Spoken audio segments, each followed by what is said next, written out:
That's the White House.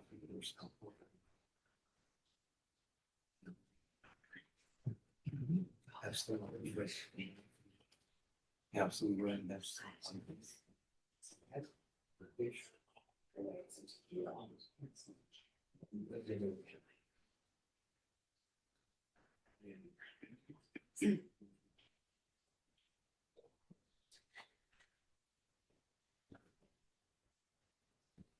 and I thought, what? Said, well, so. And she said, yeah, well, what's a little that's called? That's nice.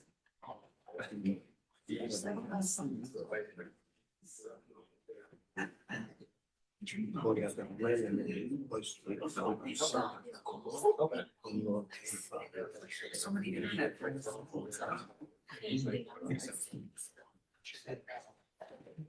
Yeah, really important.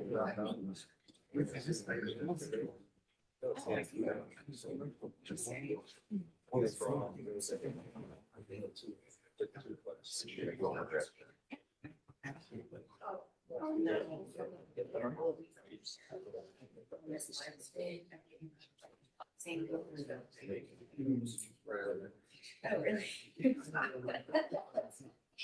You ever get this from? Does anyone need to come during the lunch break? Okay. Oh, you said the boards.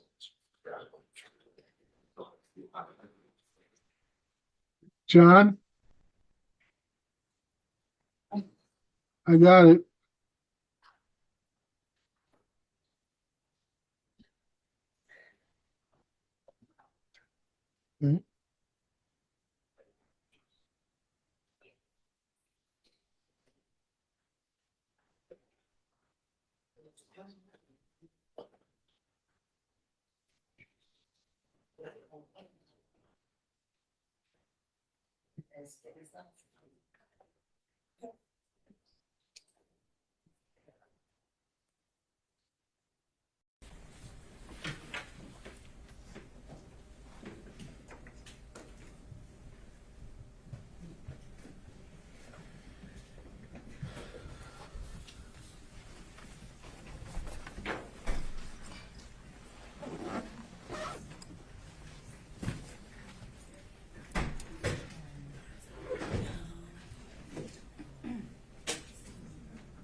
Now, session, the Honorable Judge Scott Maxfield presiding, court now come Lord.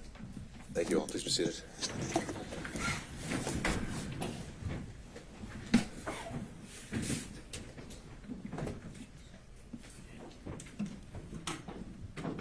All right, we are back on the record with 23 SC 188947.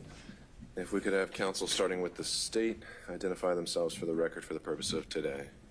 Adam Avadi for the state, Your Honor. All right, and in order of the styling, let's start with former President Trump. I think we have Mr. Sadow on Zoom. You do, Your Honor. Good afternoon. Steve Sadow for President Trump. We waive his presence, and I believe Ms. Little is also on Zoom. And Okay, thank you, Mr. Sadow. On behalf of Mr. Giuliani. Alan Stockton on behalf of Mayor Giuliani. I think David Lewis and John Esposito may be on Zoom as well. And we waive his presence. There we go. On behalf of Mr. Meadows. Your Honor, Jim Durham on behalf of Mr. Meadows, and he waives his appearance. Thank you, Mr. Durham. On behalf of Mr. Clark. Harry McDougall, Your Honor, and he also waives his appearance. Thank you, Mr. McDougald. On behalf of Mr. Cheeley. Good afternoon, Your Honor. Richard Rice, President Court, Chris Anulowitz is Zoom, and Mr. Cheeley waives his presence. Thank you. On behalf of Mr. Roman. Good afternoon, Judge Ashley and John Merchant, on behalf of Mr. Roman, and he waives his presence. All right, on behalf of Mr. Schaefer.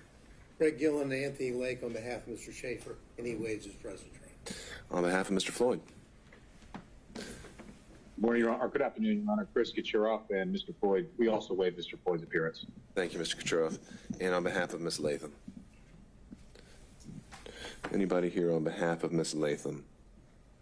All right, I know before we'd had Mr. Cromwell, and I had not heard anything from him. I don't know if any other parties have as well, but. You know, I believe Mr. Cromwell is in a deposition in South Georgia. That's all I know.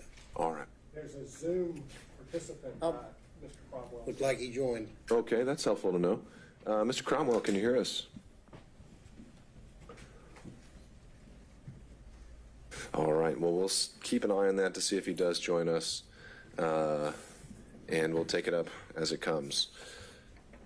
So, just a few preliminaries. First of all, I'm a bit under the weather, so I'll try to speak up, but if anyone can't hear me, just let me know. I'll try to talk close to the microphone.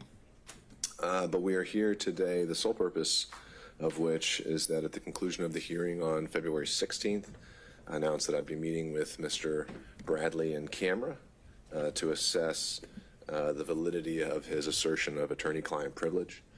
I've now been able to do that, and I also allowed Mr. Wade the opportunity to weigh in and respond as well. And after considering the testimony, not only in camera, but also of what came out at the hearing, I found that neither Mr. Wade nor Mr. Bradley had met their burden of establishing that the attorney-client privilege applied, specifically as it relates to Mr. Bradley's knowledge of any relationship that existed between Ms. Willis and Mr. Wade, and particularly that it wasn't established that his specific knowledge came about in furtherance of legal advice. So having made that determination, I didn't see any other choice but to allow the parties to have an opportunity to explore that topic with him.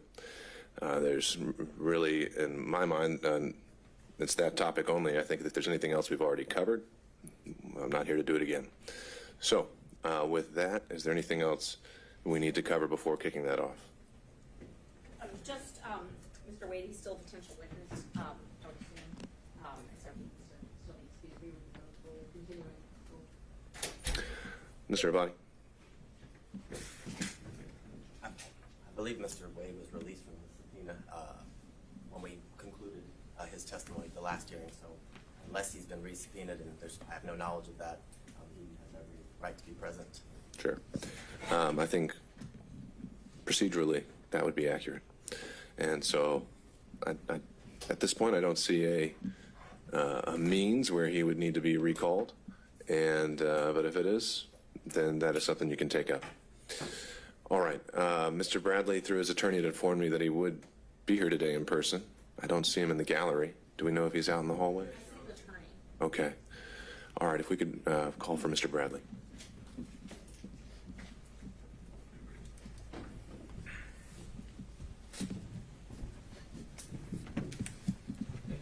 Judge, would it be permissible to sit in the jury box? That's fine. Thank you. All right, Mr. Bradley, Deputy Scott will swear you in again.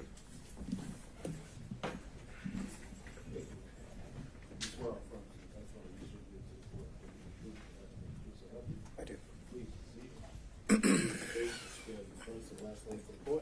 Terrence Bradley, Terrence Bradley, Bradley. Ms. Merchant. Thank you, Judge. Good afternoon, Mr. Bradley.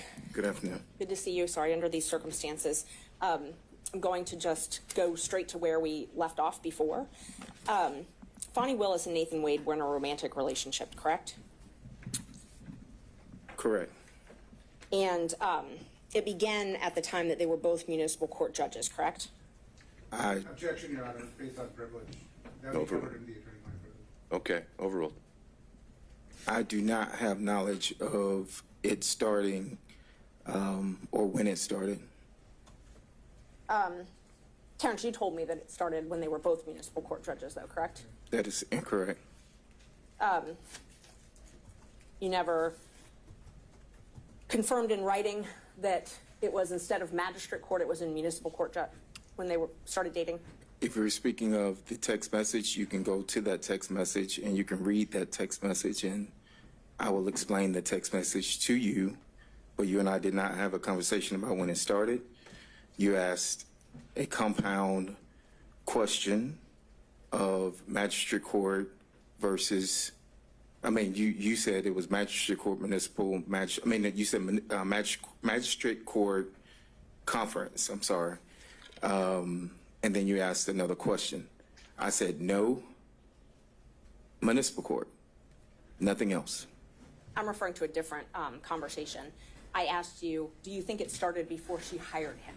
And I'm going to object, as this was covered in the previous hearing, where Mr.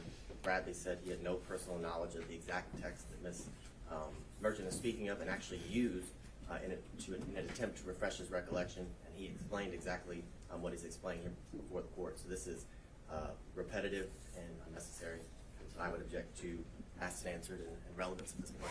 All right, perhaps we'll get there, but I think first Ms. Merchant has the right to draw his attention to the exact, potentially inconsistent statement. Thank you, Judge. May I approach him? It's overruled. This You is may. the text I gave you. So you. This one I gave you at the last hearing. And for purposes of the record, I believe, Ms. Merchant, you tendered, was it the entire text chain as an exhibit? I only tendered a few of the texts, but I did give the state their courtesy copies last time of the exhibits. Was this one tendered? This one was not tendered. All right. And I'm happy to tender it. Well, we'll just take it as it comes, whatever you We're need. at, I think we're at 39. I will wait to mark it, but I think we're at 39. May I approach, Judge? You may.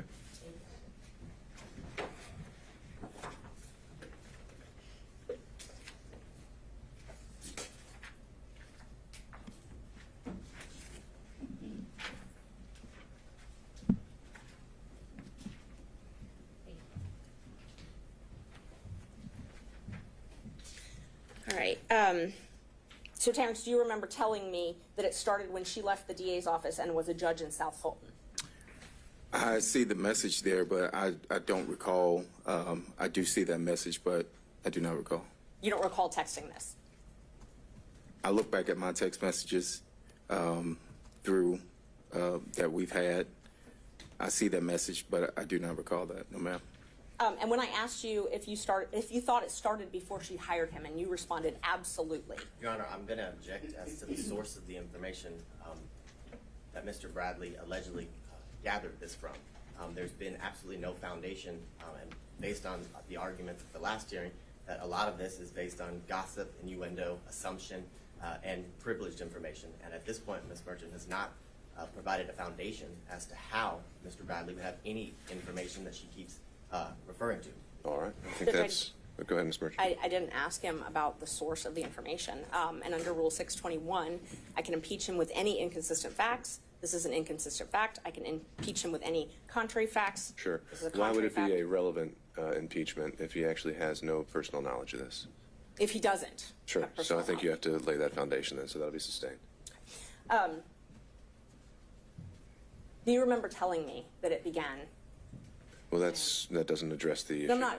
I was just asking if you remember telling me as opposed to the text. Sure. Do you remember telling me that it began? Well, no, and then you're going into the substance of it, which we haven't determined whether he actually knows or how he knows.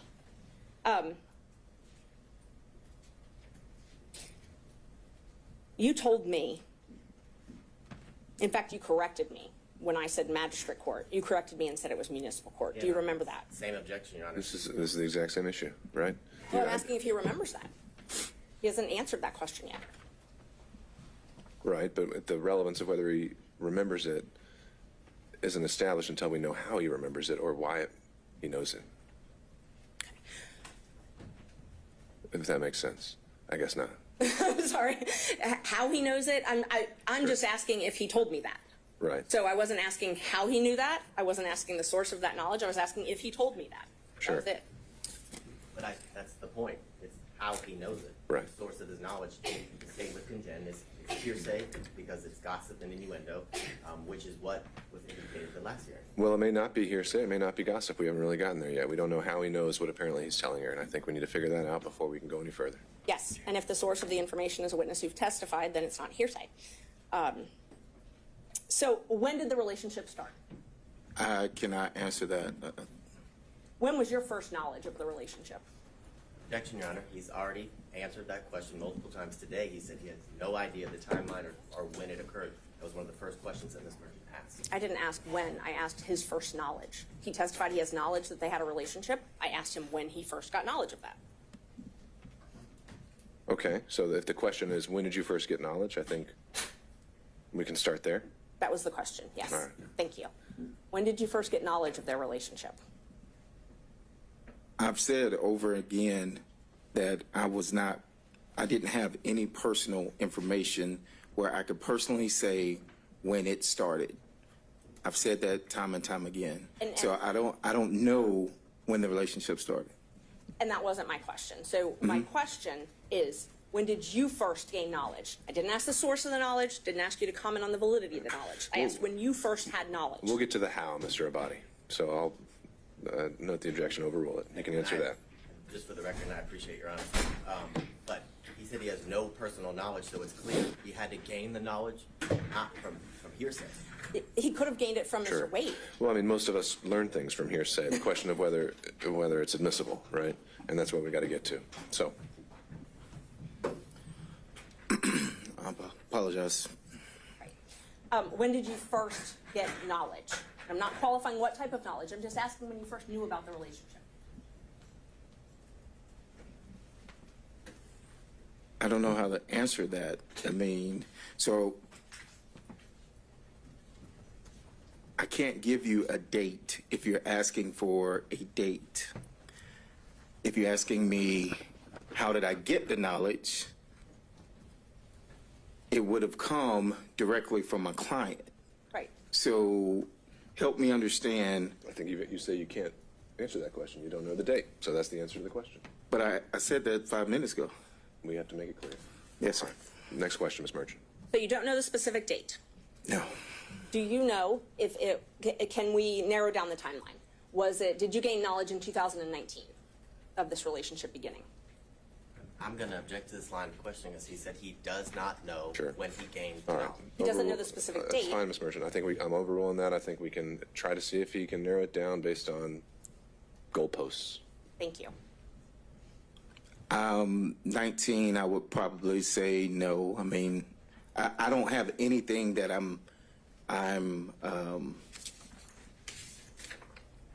there wasn't a specific date. There wasn't a football game. There wasn't something that I can attribute to him telling me whatever. And so you're asking for a date. You're asking for a year. It's still a date. And at this time, I am telling you that I do not have the date. Let's try this then. So you received a contract from Ms. Willis January 2021, correct? Can I see the? Yes, I think so. Exhibits are, I think, okay. I think if it was from the exhibits, I think it was 21, yes. and I don't want to belabor the point, you admitted those Yes. when you were here before. Yes. If those documents that you looked at last time Yes, said January 2022, that's, okay. 21. I'm sorry, 21, you're right, thank And you. it was, I think, renewed in 22. It was, yes. So the contract date was, that we have in the record is January 25th, 2022. So using that date, at that point, had they begun their romantic relationship? Of 2022, January 25th, 2022, 2021, I'm sorry, when you got your first contract. I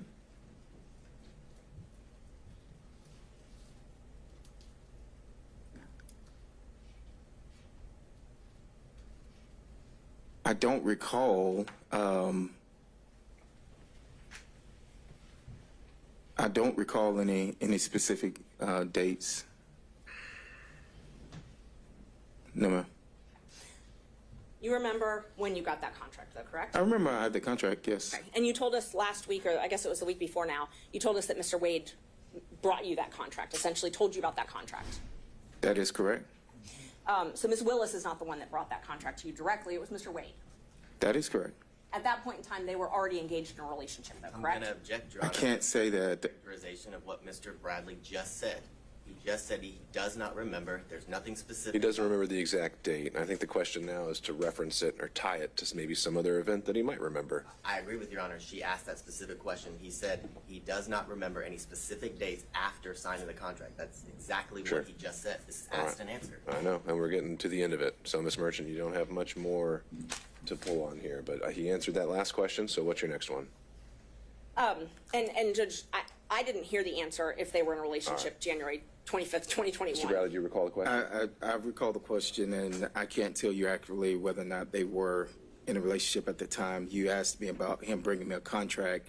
I said he did bring me a contract, and that is accurate. Do you remember knowing Ms. Willis prior to her taking office as the DA? I had very little contact with Ms. Willis. I knew her through my business of coming down to Fulton, if that's what you're asking. Yes. You knew her through the business. So you had met her prior to your contract? I'm going to object to relevance at this point as to why we're here today. Sure. Judge, he doesn't remember much of anything right now, and so I'm trying to create a timeline to hopefully piece this together. All right, well, I'm not seeing really the likelihood that that's going to have any success. I'll let you ask a few more questions, but if he doesn't have a date, then I don't know that you're going to be able to create one today. Okay, thank you.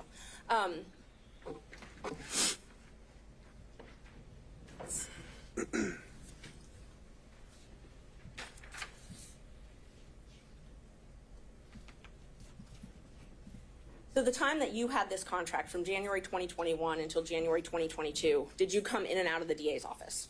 Yes. Okay, and so were you able to witness Mr. Wade and Ms. Willis interact during that time? I'm going to object. This has been asked and answered. It was addressed at the last hearing about Mr. Bradley's access to and from a specific room to pick up files.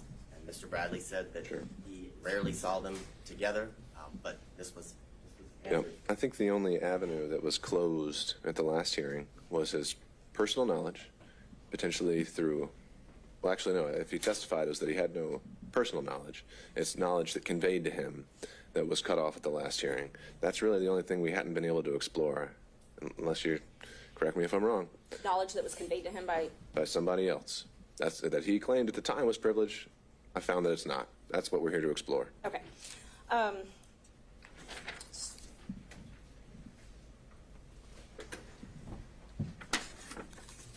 Do you remember telling me that not many people knew where they met? I'm going to object as to relevance, as to his personal knowledge, which is what 602 requires. Yeah, I mean, we're back to the same point, Ms. Merchant. His personal knowledge is what I'm asking him what he told me.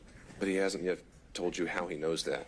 And so unless you can establish why he should be testifying on this at all, then there's no relevance. And I don't know how he knows that. That would be Then the ask next. him. That would be the next question. Then But ask him how he knows it. I first have to establish that he said that. No, you don't. You could go the other way around.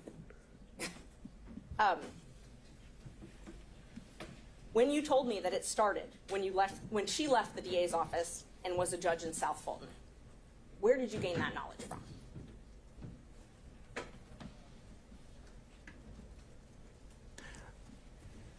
Well, I'm going to object because his testimony a few minutes ago is that he did not recall making that statement. All right, I'll overrule that. Mr. Bradley, answer the question if you can. Repeat the question. When you told me that their relationship started when she left the DA's office and was a judge in South Fulton, where did you obtain that knowledge from?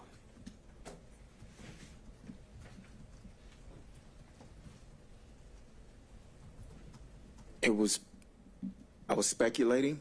I didn't have a, no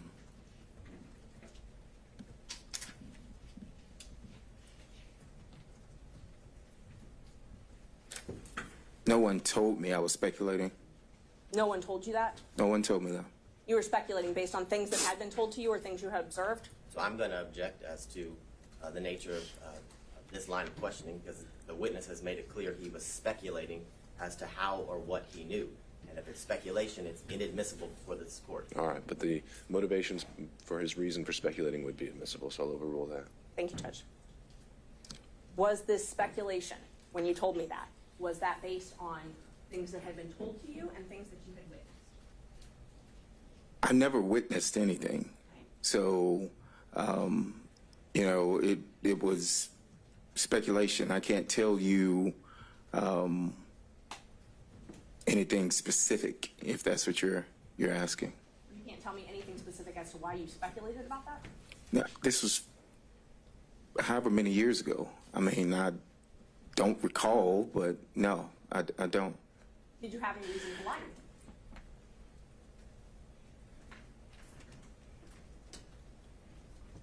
I don't know if speculation is lying, but Well, let me just show me where in this text it says you're speculating. you didn't ask me if I was speculating or guessing. I didn't ask you, but tell me if it says anywhere here that No, this is speculation. if this is the same one that you just showed me, it does not. And you're welcome if you need to look at your text. Is there anywhere in here that indicates that you didn't have knowledge of this relationship? Your Honor, I'm going to object. The line of questioning Your Honor directed counsel to explore is where he got the knowledge.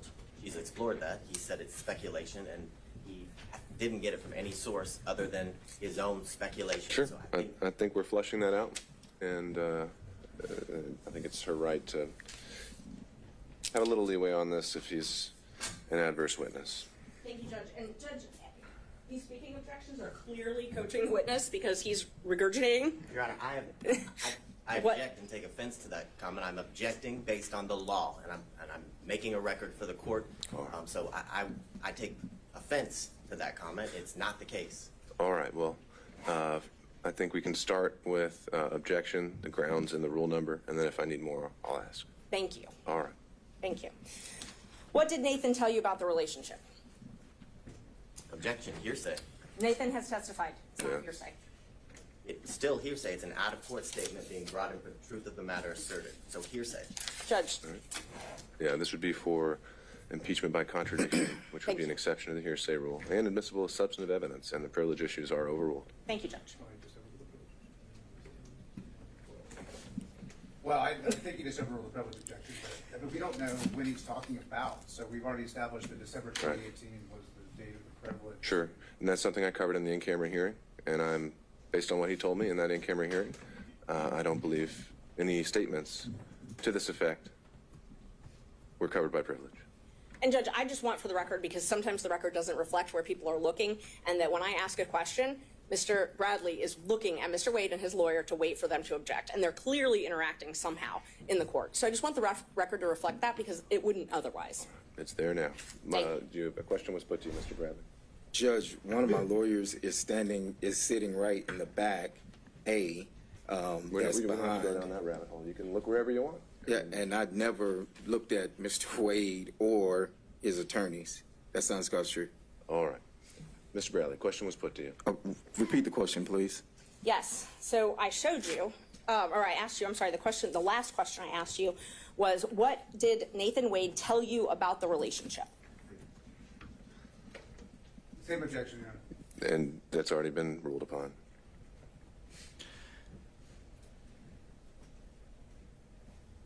I recall him stating that at some point they were dating. I can't tell you what date that was. It was made in confidence. We were in the back of our office. Our offices were the only two in the back. There was no one else present. That is all I can tell you at this time. One time? One time. You only had a conversation with him one time about the relationship? Objection, asked and answered. No, I think that's clarify for a thorough and sifting cross. Ms. Merchant. I do not recall any other time that he mentioned that they were in a relationship. No. You may not. Okay. So you talked about this one time, and you said you don't know when it was, though, correct? That is correct.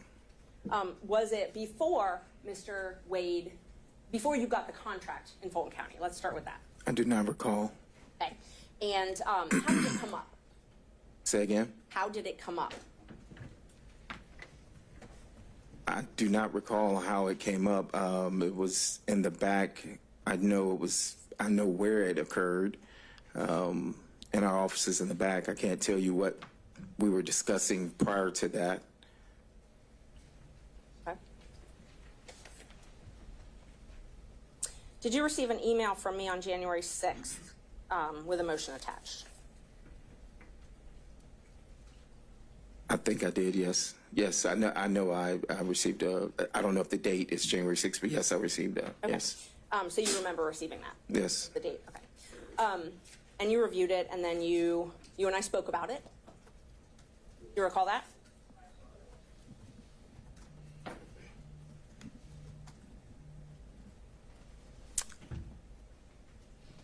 Did we speak over the phone, or are you saying through a text? That's what I'm asking you. If you I recall can't speaking- remember whether it was text or phone or But you recall us speaking, one way or another? one way or another, yes. Okay. And where I was trying to confirm the facts in that filing.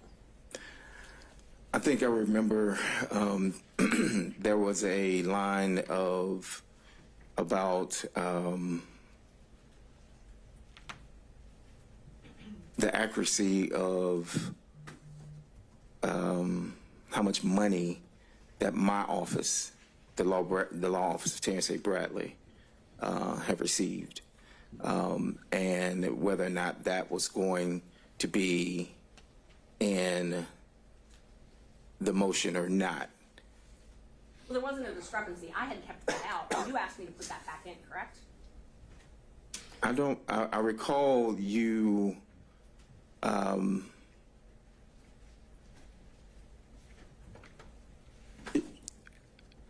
that may be accurate, yes. And you thought, because you thought it might be suspicious if you were left out of the motion. No, I think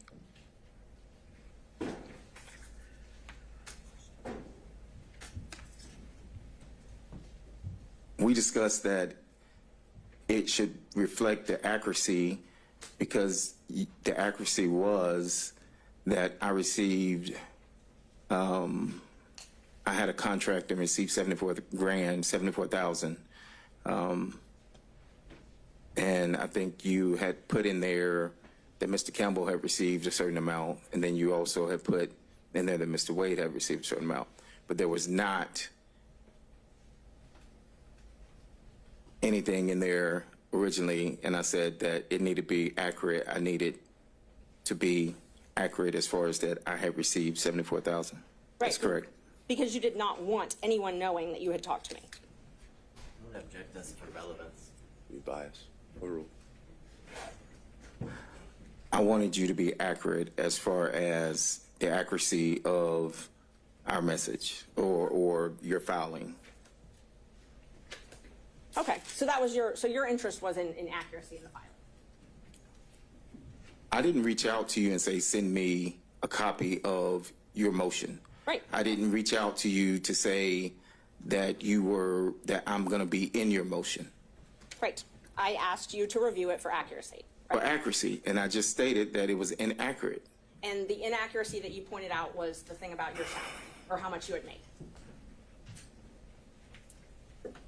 That was the inaccuracy that I saw that jumped out, was the fact that I saw that I was left out when you had put the firm, the money was.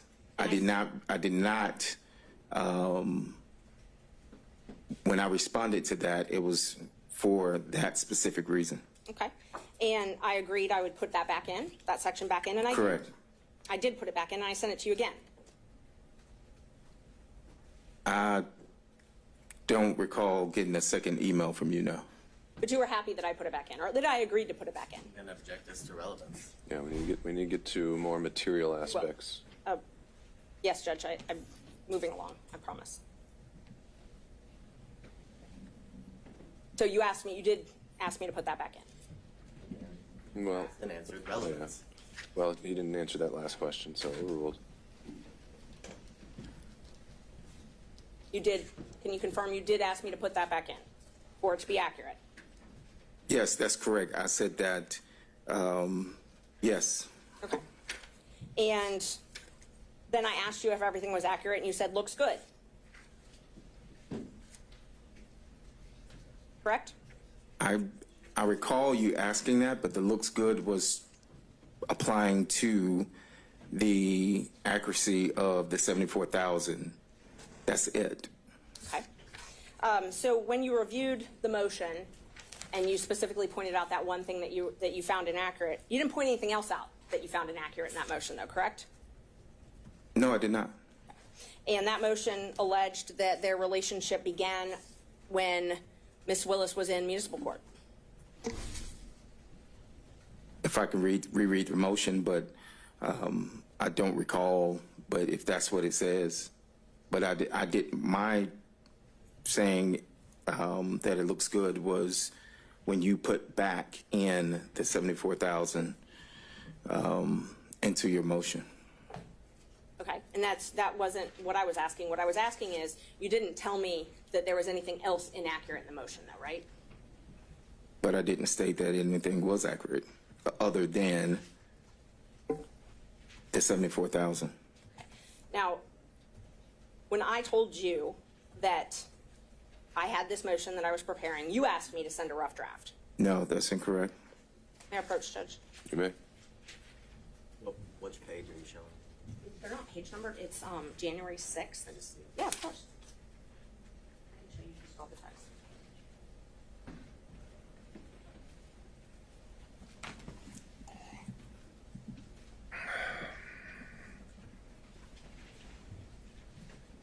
Look and see if this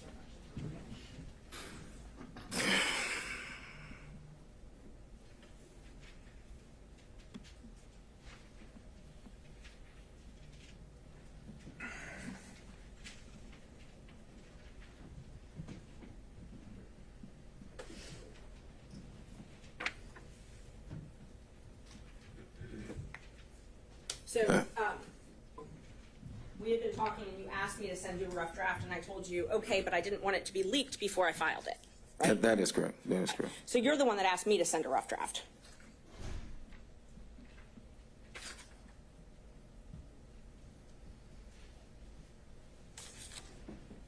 Yes, that's correct. Yes, that's correct. And that was at 10:08 on Saturday, January 6th. And then you got an email from me with that rough draft at 10:25 that same day, correct? Yes.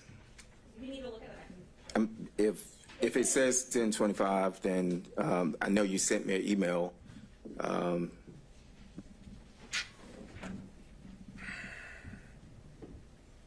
Why he's looking at it, I'm going to object as to asked and answered. We've been through the fact that he sent him a copy of the motion, whether he specifically said rough draft or not, and then asked about the accuracy. He's explained his answer, and I've object to ask and answer. So. Understood, Mr. Vaughn. We're getting there. Overruled for now.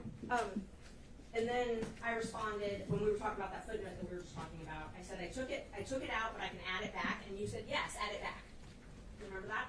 I answered that, yes. And then I said anything else, anything that's inaccurate, and you responded looks good. You recall that? Let me see the, And there, I don't know where the exhibits are, that were admitted.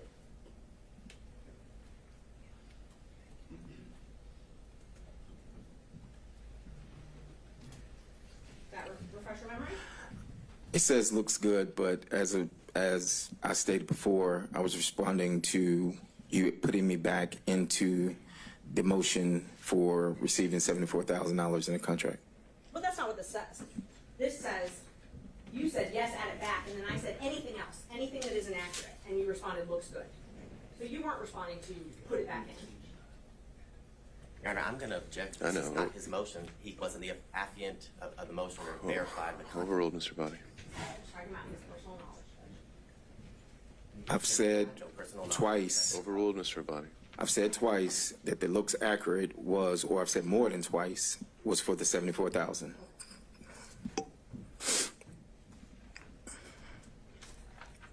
Do you remember telling me about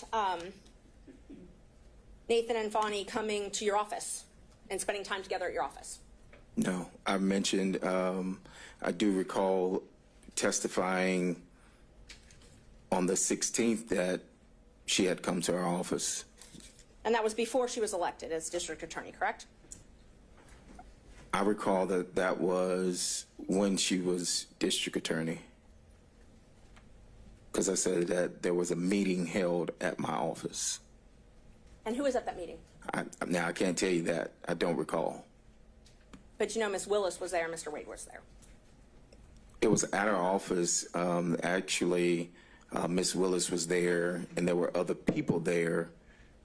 Mr. Wade was not in that meeting. He was in the back. I wasn't even in that meeting. Why did she hold it at your office then? I have no idea. You also remember telling me about them spending time together at her law office before she took her job.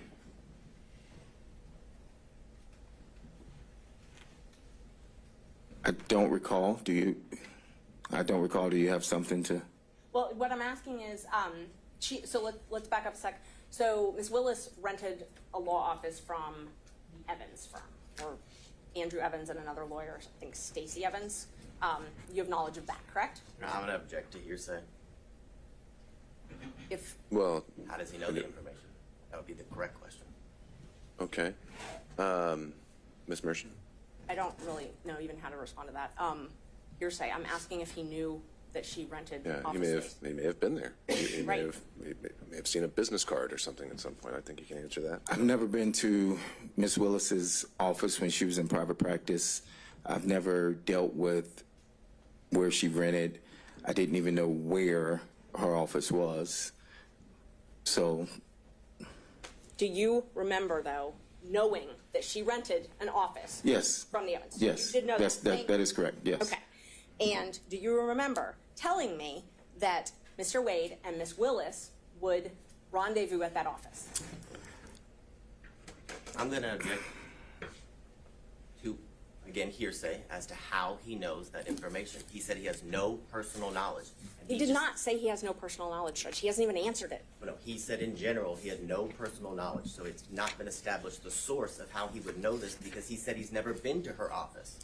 All right. Ms. Merchant, if you, I know you're trying to impeach him by a prior inconsistent statement, but unless you can first back up and show why each statement is actually something that he had knowledge of, I don't know if this is going to be relevant. And Judge, I'm not even there yet, but again, a speaking objection, and so now I would anticipate what our response is going to be next. I didn't ask anything that was objectionable, but these objections are coaching the witness. I asked if he had knowledge. That's it.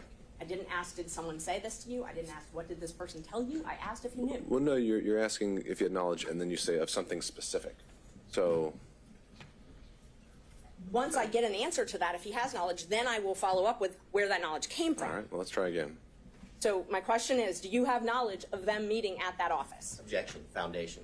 Okay, all right, overruled. Do you have knowledge of them meeting at that office? I have no personal knowledge, if that's what you're asking. I didn't ask that yet. I asked if you have any knowledge. Objection, that would be hearsay. Overruled. Not if it came from Mr. We don't Wade, know where Judge. it came from. So he said, how do you know, Mr. Bradley? How do you know? Any knowledge that I would have received would have come from my client at the time. Okay, so you had knowledge of this place that Miss Willis worked. What did you know about them meeting at that office? Objection, hearsay. It's not hearsay, Overruled. Judge. How he knows it, and then you ask the next question. All right, he's already asked the next question. Can you repeat the question? Yes. How do you have knowledge? What knowledge did, well, you just told us. You told us Mr. Wade told you. So tell us what Mr. Wade told you about Miss Willis and Mr. Wade meeting at the Evans office.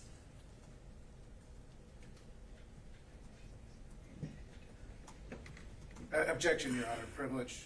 This clearly covers the time after December 2018 that would be covered by the privilege. Yeah, overruled.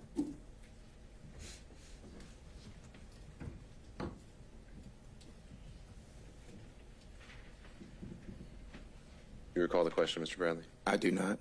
All right. You re-ask the question, Ms. Merchant. What did you learn from Mr. Wade? I was clarified that's where you learned it from.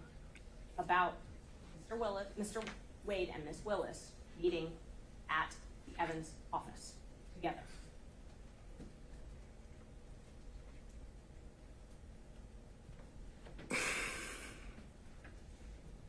I don't object to asked and answered. He's testified that He hasn't answered. We haven't heard an answer. He testified he had one conversation with Mr. Wade in the back of his law Judge, office. Yeah, and his answer may change. So Tip him overruled. off as to how to answer the question. I can't recall what the conversation was. I do recall knowing that he would go down to the office or had been down to the office, but I can't tell you in what capacity or when or any of that. No. Mr. Wade told you that they had sex at that office, though, correct? I don't recall him stating that, no. You don't recall it. No. So it's possible he did say that. You just don't remember one way or another? I do not remember him saying that. And do you recall that he had a garage door opener to either a house or a condo or something like that of Miss Willis's? I've never seen a garage door opener. I've never been to Miss Willis's house. I've never been to, and I'm trying to explain, I've never been, so no, I do not have any personal knowledge of him having a garage door opener. Let me ask the question again. Yes, ma'am. I didn't ask if you had personal knowledge, like as in you saw it. Do you have any knowledge at all from Mr. Wade or any source that he had a garage door opener to access one of Miss Willis's residence? And I'll object to any source as to hearsay. All right, depends on the source. Overruled. No, I don't have any knowledge. So when you told me that, did you just make it up? Do you have something that shows that I told you that? Yes, well, we're going to go through all the texts we can, but so was that made up though? But I'm going to object because I don't recall him having. Mr. Bradley, just I'm a going to second. object under 106 as the rule of completeness. I don't have that text message or any text messages that indicate that, Your Honor. And I don't have, if it was a text, we had that conversation. I actually think it was when he was on speakerphone and Mr. Merchant was there, but I'm not sure. But I mean, if I'm asked to qualify exactly where that's from, I would. Okay, so rule of completeness would be if you need to introduce other text to show the context. If you're saying you haven't seen a copy yet, then I think Ms. Merchant needs to do that before you can decide your next step. And that's what I was asking him. If that was something he just remembers making up. If he doesn't, then that's fine. But She referenced text messages and started to go into her packet of papers. Sure. that have text So you don't have a text message to that? I would need some time to look through, and I don't remember if I have a text to that or if it was during a conversation. It was one of those. All right, well, And he has now said that he has no knowledge, so on to your next question. Okay. Did Mr. Wade tell you about the trips that he and Miss Willis took? No. You have any knowledge of the trips that he and Miss Willis took? Objection, hearsay. Overruled. I do now. but you did not before this proceeding? I did not know until you text that you found that in the deposition of his divorce. I mean, not deposition, but something from his divorce. Okay. And when you responded, doesn't surprise me, they took many trips to Florida, Texas, California. Those are your words, though, right? I'm going to object as to relevance. He said he did not know, and he actually learned from Ms. Merchant the information. He said he learned about certain trips from Ms. Merchant. Okay, you can tie it down, but Thank you. we'll He see. had no information about any trips that Ms. Willis and Mr. Wade took. That he learned it all from Ms. Merchant. That was his testimony. Sure. Judge, I'm Maybe allowed the conclusion we reach. I think she's going to ask more than one question, though. All right, Ms. Merchant. And if, Judge, just so we can be clear, if he said more than one version, that's all relevant. We're allowed to talk about the different versions that he's told. All right, I've overruled the Thank objection, you. Ms. Merchant. Do you remember telling me that it didn't surprise you that they took the trips that I found in the divorce file because they took many trips to Florida, Texas, California? And then you told me that they took the trip to California when she moved her daughter there because she failed out of FAMU. Do you remember that? I don't recall that, but if I don't recall. Okay. Judge, may I approach? It's Sure. You may. It's in one of the ones I gave you.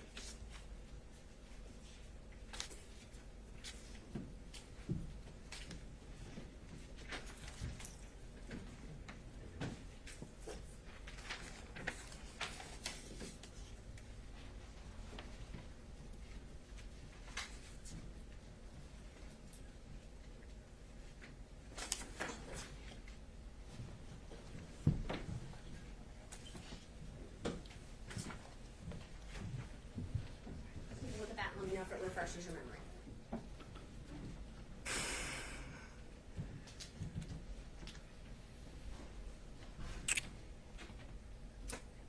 So when that, Just first let me know if that refreshes your memory. yes, Okay. yes. So it's true that you told me that they took many trips to Florida, correct? Per that, yes, but one of the messages is cut off, and you asked about some other trips, and I said, no, I didn't, I think. And that was specific to, at the top of that, it says, no, I didn't. Yes. And so that was to the trips that you asked me about. And I think before that, when you mentioned that you found all these trips, I think I said, oh, wow. Yes, you did. And You did not know about all the trips that were taken, and you qualified it. You said, no, I didn't. When did it happen? And then the next text, which I can get, or you can look at your phone, or whatever refreshes your memory, you said was after you left, after the firm was dissolved, correct? Object to relevance. Overruled. It was after the firm. The trips that you said, no, you didn't know about. You told me those were after your firm had dissolved, correct? I think you mentioned that they were after I left, maybe, or whenever you found them, and I said, no, I didn't know about those trips, so. So you believe I mentioned that it was after you left? I'm quite sure you have the text message, and I will refresh my memory.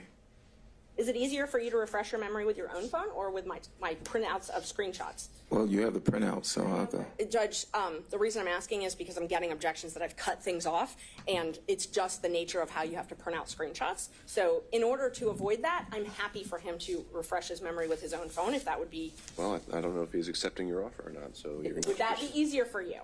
You can just provide the documents. Okay. Let's see.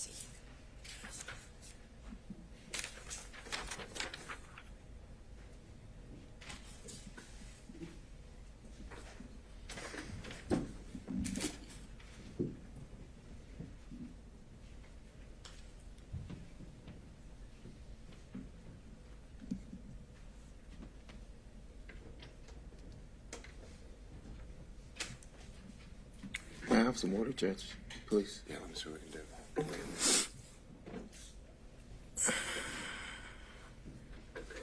Sorry, Judge, I'm just trying to pull out all of the messages that you may need. All right.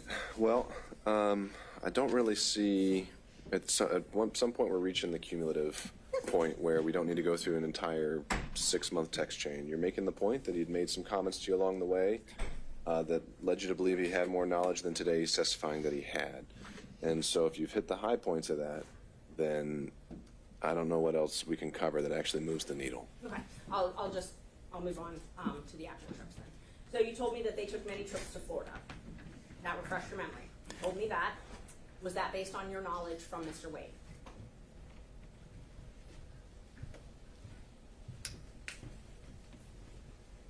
That would have been based on anything that my client would have told me. I didn't have personal knowledge of whether they went or not. The trips to Texas, and you're the one that typed Texas.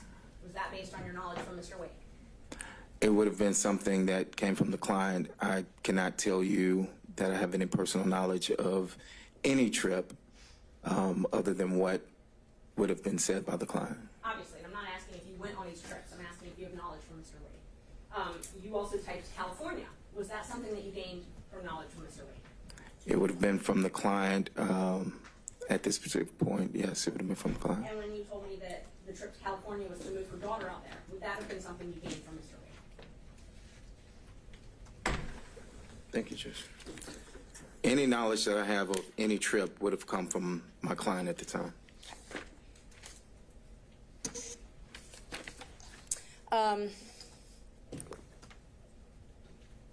You told us last week that Mr. Wade used your credit card one time. Do you know when that was? I do not. Relevance, why we're here today. Well, I think this would go to be impeachment of Mr. Wade's testimony if Mr. Wade testified that he had never used anyone else's credit card before. I'm object to asked and answered because it was covered during the last hearing where he acknowledged that Mr. Wade used his credit card. Judge, I asked when. Just when, okay? I didn't ask, did he? I asked, when did he? Let's go there. I do not have any dates of when Mr. Wade used my credit card. I testified that we used the card for business and that throughout the business we would order paper or supplies or filing of depositions. I mean, the cost factor of cases is what I said, and that still applies today. Did he use my credit card? He did, but I can't tell you who he used that card, what the trip was for. I can't even tell you at this time where he went. But he used it for a trip. Yeah, it was for a trip, but I can't tell you where, when, why, or anything to that nature. Correct. And he paid you back in cash. I never testified that he paid me back in cash. I said that he would either pay me back, I said I couldn't remember. I do not recall. Sometimes he would write checks. Sometimes he would pay cash. And that still applies today, that I do not recall him paying me back cash, but I do recall him paying me back. And this was when you were still, before your partnership split up, correct? It would have been before I left the firm, yes. He wouldn't have used my card after I left the firm. Okay, so we can at least narrow down the dates to that.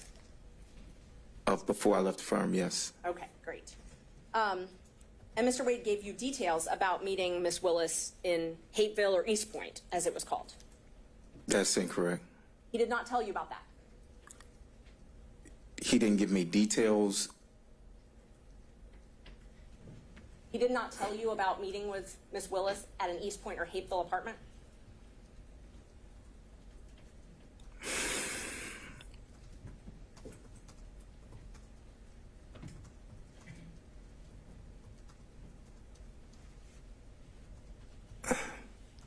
At this time, I don't recall.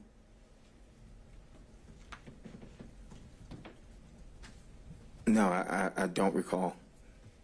Where did you get that information from then? He's testified he doesn't recall if he even had that information. I asked if he got it from Mr. Wade, and he says he doesn't recall. So then I asked where he got it from. I do not recall where I got the information from. Okay. And you and Mr. Wade were friends as well as business partners, correct? We were friends in the sense of I've known him for years. Yes, we were friends. And you definitely did not want to come and be a witness in this case, correct? That is correct. And it was after, and we talked about this earlier, that Gabe Banks called you and then Nathan Wade called one of your friends. It was after that that you hired Mr. Chopra to assist you in this matter, correct?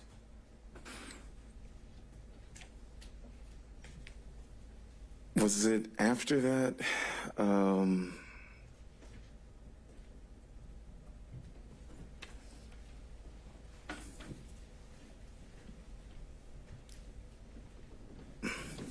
So I hired Mr. Chopra and I hired Mr. Graham. Now, Mr. Graham is here, and when I received the subpoena, Mr. Graham was here at the last hearing, but he also had to go out of town, but he was present. Mr. Graham, I called, and I had started getting calls from media, and I told him to respond to the media, I think, and that was somewhere around whenever you subpoenaed me. So it was, I can't tell you that it was that instance of those calls for Mr. Chopra, but I had engaged Mr. Chopra and Mr. Graham at that time. Okay. I'm going to ask the question again because I didn't get an answer to it. After you got the phone call from Gabe Banks and from Nathan Wade to your friend. I think it was before that, but however, I think it was before that is what I'm stating. When you got the call from Gabe Banks, you called me immediately. Well, actually, you texted me and then you called me. I didn't call you immediately, but yes, we did speak. Okay. And you texted me about it as well. That is correct. Okay. And then we spoke after Mr. Wade called your friend, and we talked about that as well, correct? That is correct. And at that point, you didn't mention anything to me about being represented by Mr. Chopra. But I didn't mention anything about Mr. Chopra or, that is correct. Yes, that was only my question. Let's see.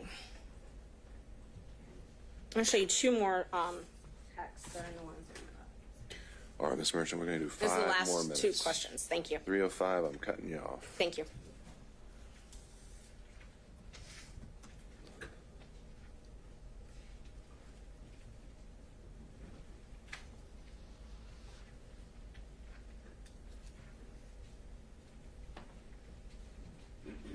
May I approach?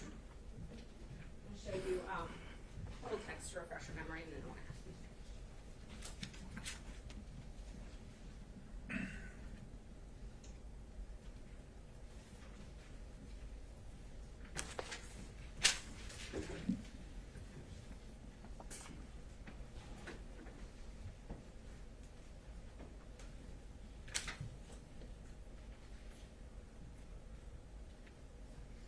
Are these supposed to go together? No.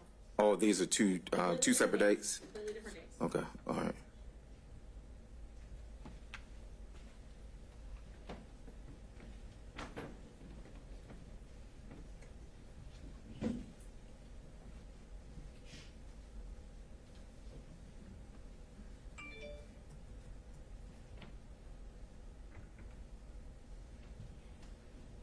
So I know we talked about the other occasions where you said the texts were just about the footnote, but do you recall me asking you, do you think it started before she hired him? And you said absolutely. You recall that? I see that in the text message, yes. Okay. And do you also recall me asking you how they would react if they would attack me? And you said no, they will deny it. Your Honor, objection as to speculation as to how he thinks they will react. I think that goes to the motivations of the witness overruled. And you told me that they will deny it. That's written in there, yes. I just want to, one last opportunity. You're an officer of the court, correct? I am. And you're under oath today? I am. Is there any of your testimony from today or the previous days that you want to correct? That I want to correct? Yes. No, I told you everything that I've answered everything that you asked. Thank you. Oh, Judge, just so co-counsel and the state can have them, just for the record, I can admit those two that I showed. Well, they weren't ever tendered, so it's just for. I didn't know if they wanted to use them, but I'll hold on to them. If they need to be tendered at some point, then we can make them part of the record. All right. Let me turn over to Mr. Sadow, if you're with us on Zoom. Thank you, Your Honor. I do have a few questions. First thing I'd like to know is whether the court reporter has defense exhibits 26 and 27 from the last. We have a different court reporter this time. We had to have someone else fill in on such short notice, but I can potentially send those to you if you need them. Well, I think I have working copies, but I want to make sure that the witness has a copy to look at. All right. We can try to work through that logistical challenge. This is, you said, 26 and 27? I believe that's correct. And 26, I think, is the same text messages that Ms. Merchant was just asking about. It was 2 pages. I stapled it together, and it is dated January the 5th of this year. All right. I can print off a copy now, but why don't we start off with the questions that you have? Okay, because that's where I want. That's where I'm going to start, but I'll see what I can do to work through it. Is that going to work? Here, I'll email them to you.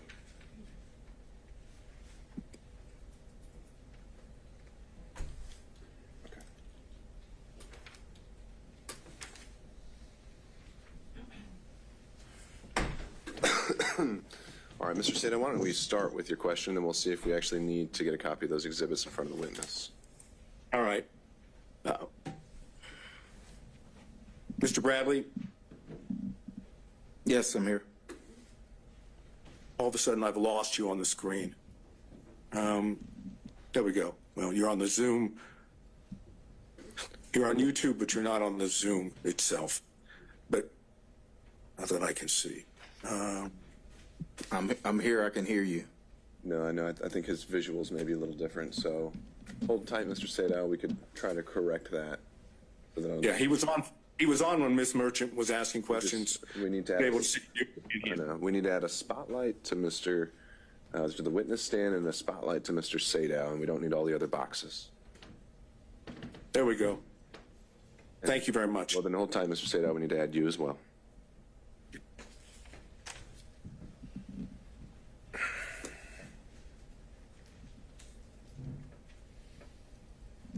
All right, now we're ready. Thank you, sir. Mr. Bradley, you have referred to Mr. Wade as your client, correct? Correct. You understand that the court has ruled that communications that you had with Mr. Wade are not privileged, correct? No, I'm aware that the court ruled that one specific dealing with the time frame of one specific conversation wasn't privileged. Then I'm going to ask Your Honor if it's at the limitation or excuse me. To clarify, email. Sure, Mr. Sadow, you asked whether all communications with Mr. Wade, I think, were covered. That was not the extent of the ruling. The only ones that I deemed were not covered and that I'd asked about in the in-camera hearing, because those are the ones that were relevant, were any communications Mr. Wade made regarding the existence or non-existence of a romantic relationship with Ms. Willis. Fine, thank you, Your Honor. I understand. So, going back to this line of inquiry, when you say you don't have personal knowledge, what I want to ask you to start with is very simple. Did you have communications with Mr. Wade about the relationship between Mr. Wade and Ms. Willis? It's a simple yes and no. Yes. Okay. And is it your testimony that during the time you were representing him, which I understood started sometime in 2018, is that correct? That's the time frame that I remember, yes. Okay. Is it your testimony under oath that with regard to conversations with Mr. Wade about his relationship with Ms. Willis, that you only had one such conversation during the time you represented Mr. Wade? One conversation of what? I apologize. The only thing I'm asking about is that area that the court said is not privileged, which is the relationship between Mr. Wade and Ms. Willis. You've testified that during the time you represented Mr. Wade from 2018 on, that you only had one conversation with him in reference to the relationship between Ms. Willis and Mr. Wade. Is that correct? Yeah, I think that's fairly accurate, yes. Okay, so out of the entire time, I'm talking about could be 2018, 2019, 2020, 2021. When did you stop representing Mr. Wade? It was a few months after I left the firm. All right, give me the approximate time. I left maybe June, July of 2022, maybe. Okay, so that would suggest that for, assuming it's 2018, 2019, 2020, 2021, and half of 2022, which is in the vicinity of 4 to 4.5 years, you're testifying under oath you had one conversation about a relationship between Mr. Wade and Ms. Willis. Is that correct? I don't recall having any other conversation with Mr. Wade about him and Ms. Willis.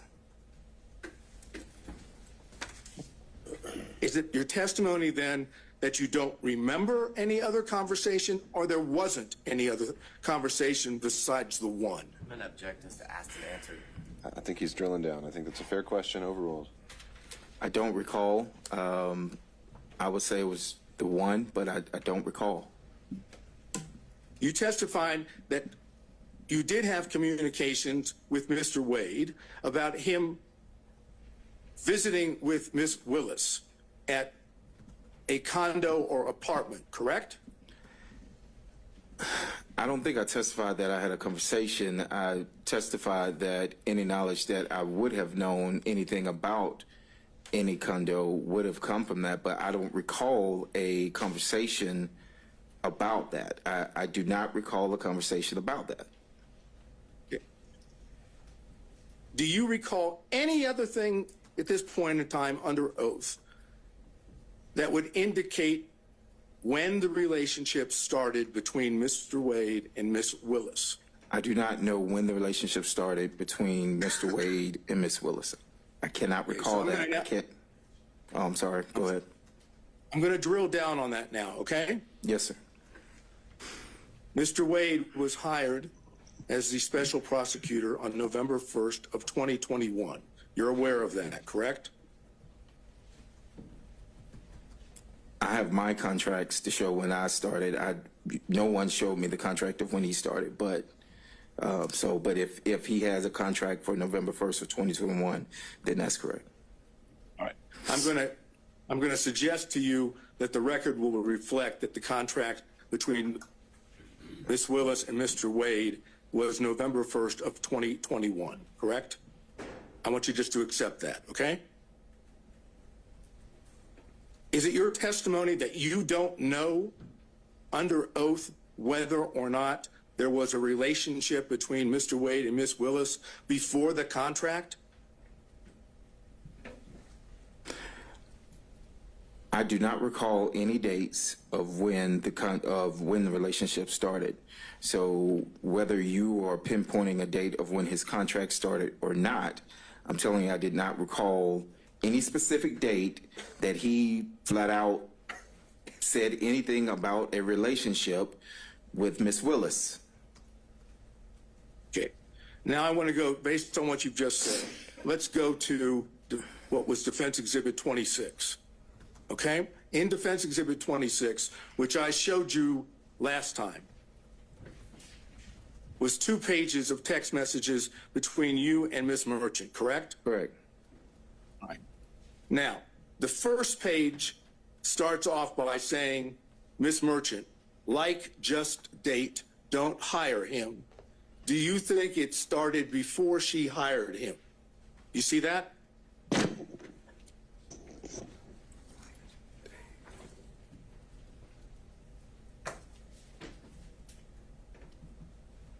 Yes, I see it, yes. And your response to that was absolutely, correct? I'm going to object, asked and answered in cumulative. All right, so, Mr. Sato, I do think we went through a lot of these texts.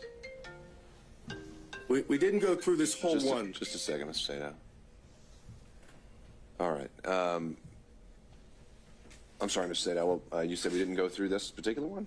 No, we stopped right there. I want to go.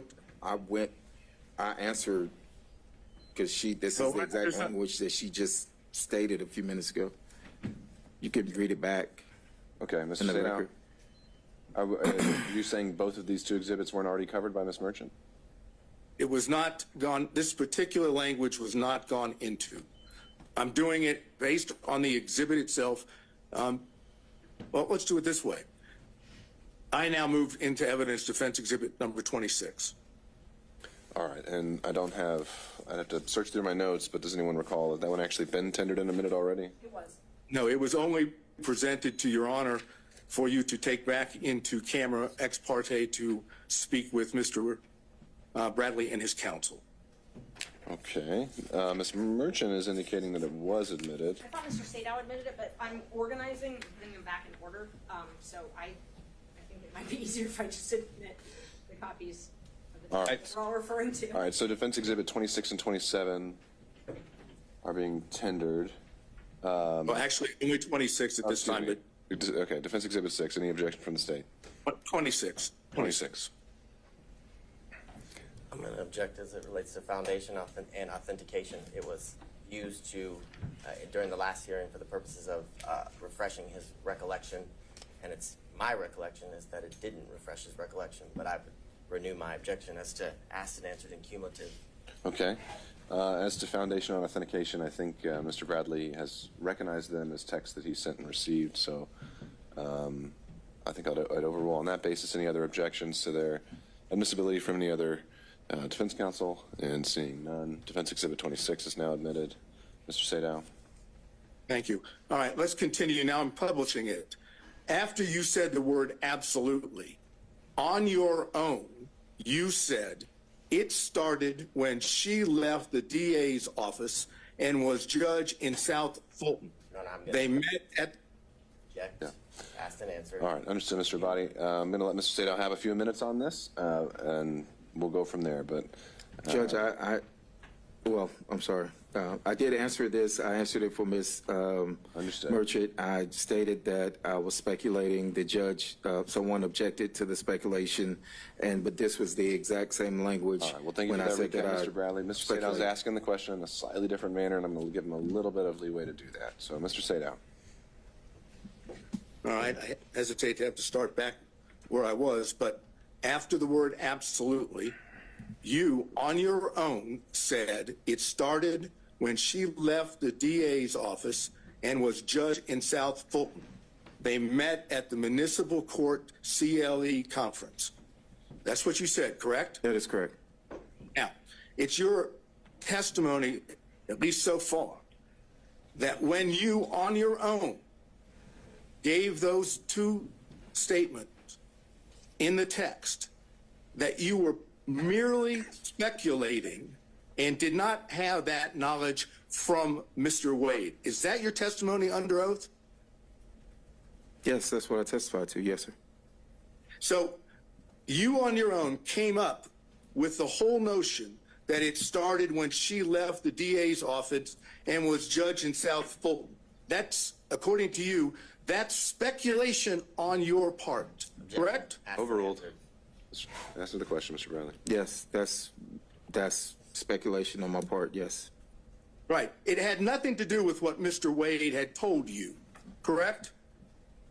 I answered your question. I was speculating to the answer. That is correct.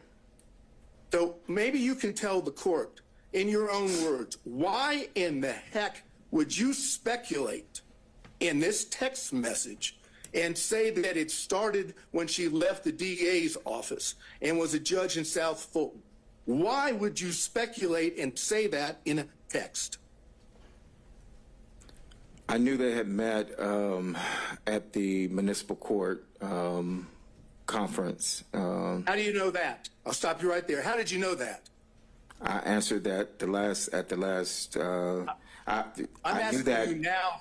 I knew that Sir, because I'm asking you questions, and you are in a situation where you get to give answers. Mm-hmm. I'm asking you, how did you know that? How did I know when they met? Somebody told you that, right? When they met? Yeah. Yes, correct. Who told you? Mr. Wade told me when they met. So you had more than one conversation about the relationship between Mr. Wade and Ms. Willis because he told you where he met her. That's correct? incorrect. Incorrect. It's incorrect. It's incorrect. Okay. Let's go back to the exhibit. Why would you speculate that that's when they started the relationship? What would cause you to put that down as speculation? I don't recall, but why I thought that it started at that time. But I do recall that he only met her, and I testified to that he met her at that conference, which was in 2019. You knew that Ashley Merchant represented a defendant in this case when you were text messaging with her, correct? Yes, I did. Yes. And you knew that the reason she was asking you questions about Mr. Wade was because she was trying to show when the relationship began, correct? No, that's not 100% It's not. Look at the correct. beginning of the text message.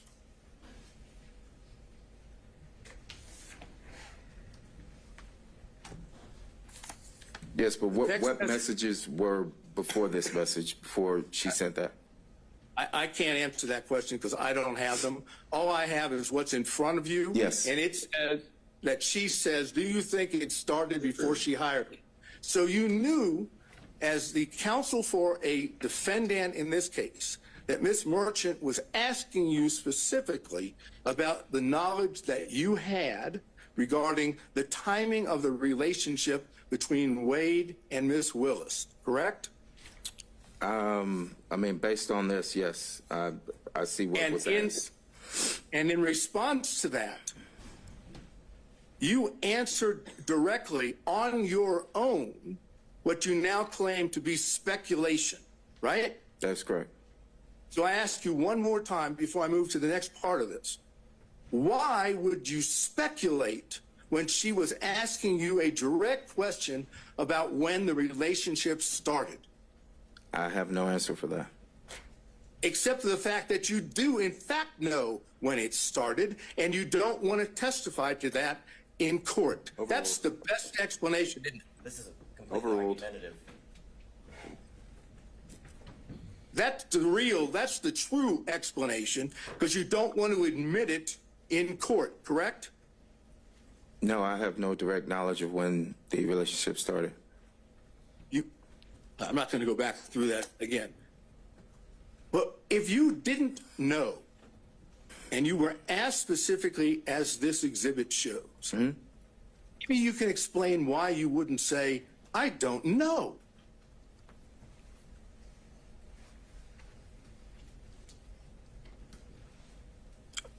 Is that a question?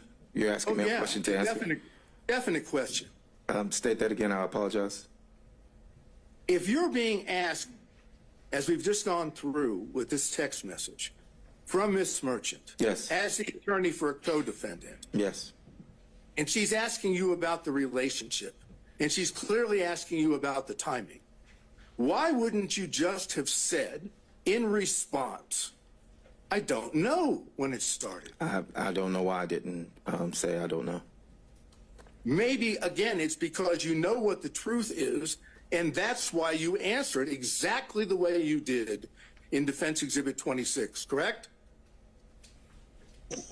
No, I can't sit here and tell you that what you just stated was correct. Right. What you want the court to believe, and you want the rest of us to believe, is that for some unknown reason, upon being asked a direct question about when the relationship started, you decided on your own to simply speculate and put it down in a text message as opposed to putting down what you actually knew. That's what you want the court to believe, correct? That was a lot. So can you break that down? I apologize. You're asking me, do I want the court to believe that instead of saying nothing, you decided on your own to speculate. Yes, I speculated. Yes, I've stated that I speculated. Yes, sir. Right. That's what you want the court to believe, correct? That's correct. Okay, now, then when you go to the next page of that, okay, you see it starts, the best that I can see, it starts in South Fulton. Is that what you have in front of you? Second page.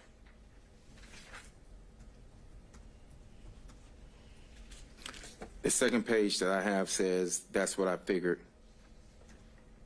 Okay, that may be cut off from the one that I have.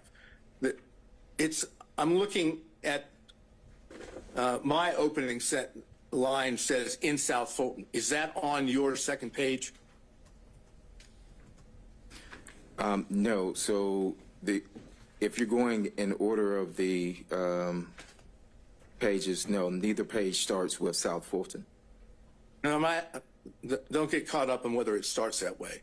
Does the second page have a line in there that says in South Fulton? Oh, yes, I apologize. So, yes. That's fine. Yes. Just want to make sure that we're on the same page. Yes. Okay. You say after in South Fulton, they met at the Municipal Court CLE conference, right? Yes. You see that? Yes, that's correct. And then Miss Merchant says, that's what I figured when he was married. Is this accurate? Upon information and belief, Willis and Wade met while both were serving as magistrate judges and began a romantic relationship at that time. You see, that's what she said, right? No, I mean, so it says they met at Municipal Court CLE. The only other thing here says that's what I figured when he was married. There's no response for me on that day. And then there's another response, I guess a question that says, is this accurate? Okay, that's what I just went over with you. Okay, so I don't have anything in that, is this accurate at all? I can show the court. No.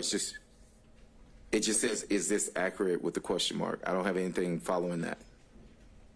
You don't have, after that, upon information and belief, Willis and Wade met while both were serving as magistrate judges and began a romantic relationship at that time? I apologize. It goes to the next page. I apologize. No problem. Yes. Just want to make sure so that I see that now, yes.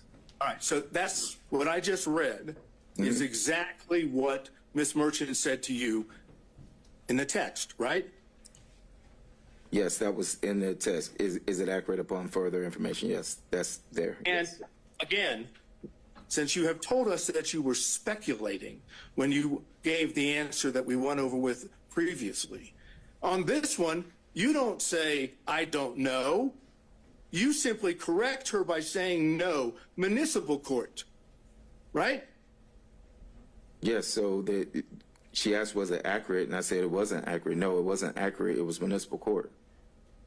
Right, and when you said it wasn't accurate, it was municipal court, you didn't say, no, that's not accurate. They didn't start a romantic relationship at that time, correct? No, but I was referring to the municipal court. No, it wasn't accurate as it applied to I was answering the no municipal court, meaning when she said, is that accurate, it was to the municipal court and not magistrate court.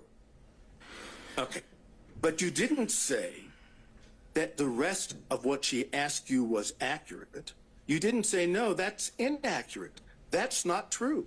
That's not accurate. You simply said the only thing that wasn't accurate was municipal court should be there instead of magistrate, right?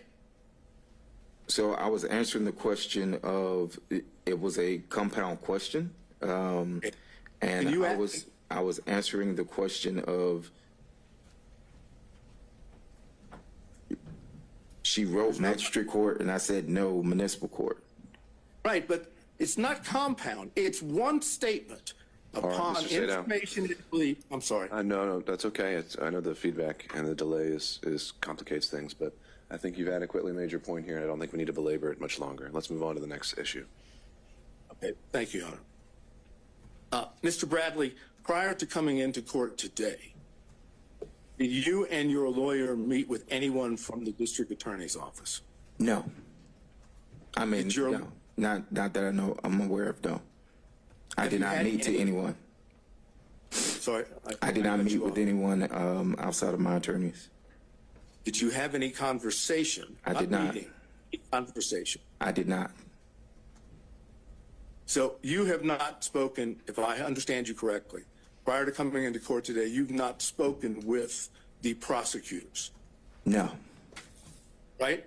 I've not spoken to the prosecutors. I've not spoken to defense. Have you spoken to Mr. Wade? No. So as far as just getting into the courtroom today, there's been no contact or conversation in it with any of the parties we just went over, right? There has not been any contact with defense or the state at all.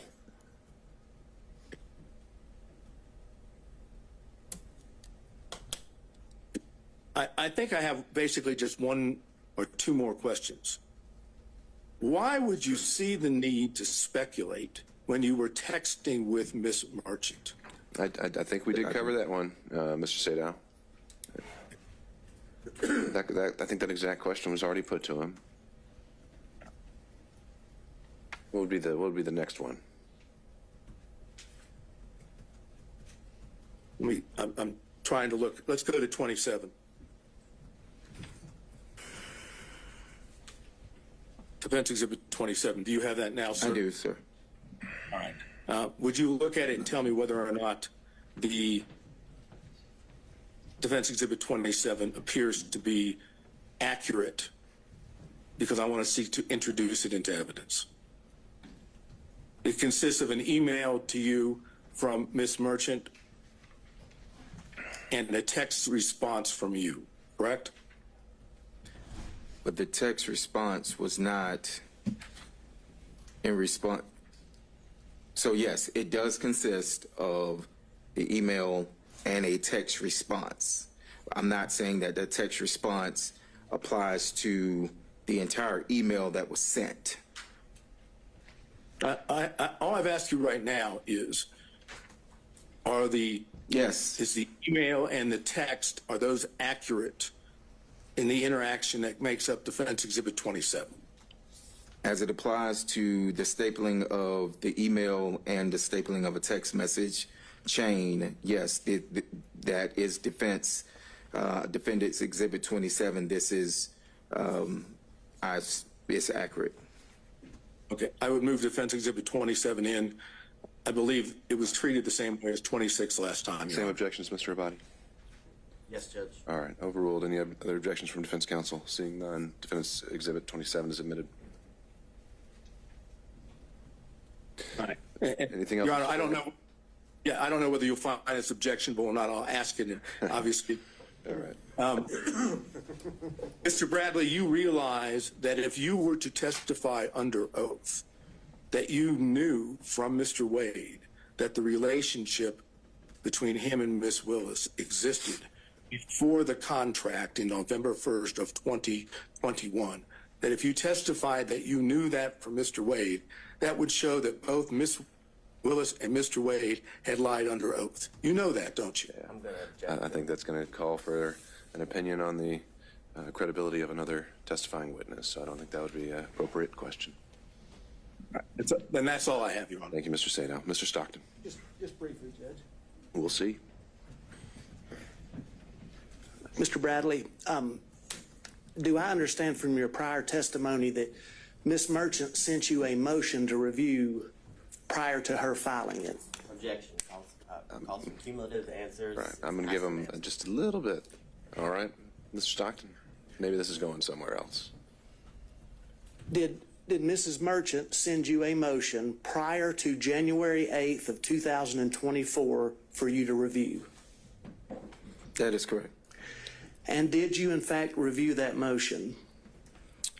That is correct. And did you indicate to Ms. Merchant that the contents of that motion seemed okay to you?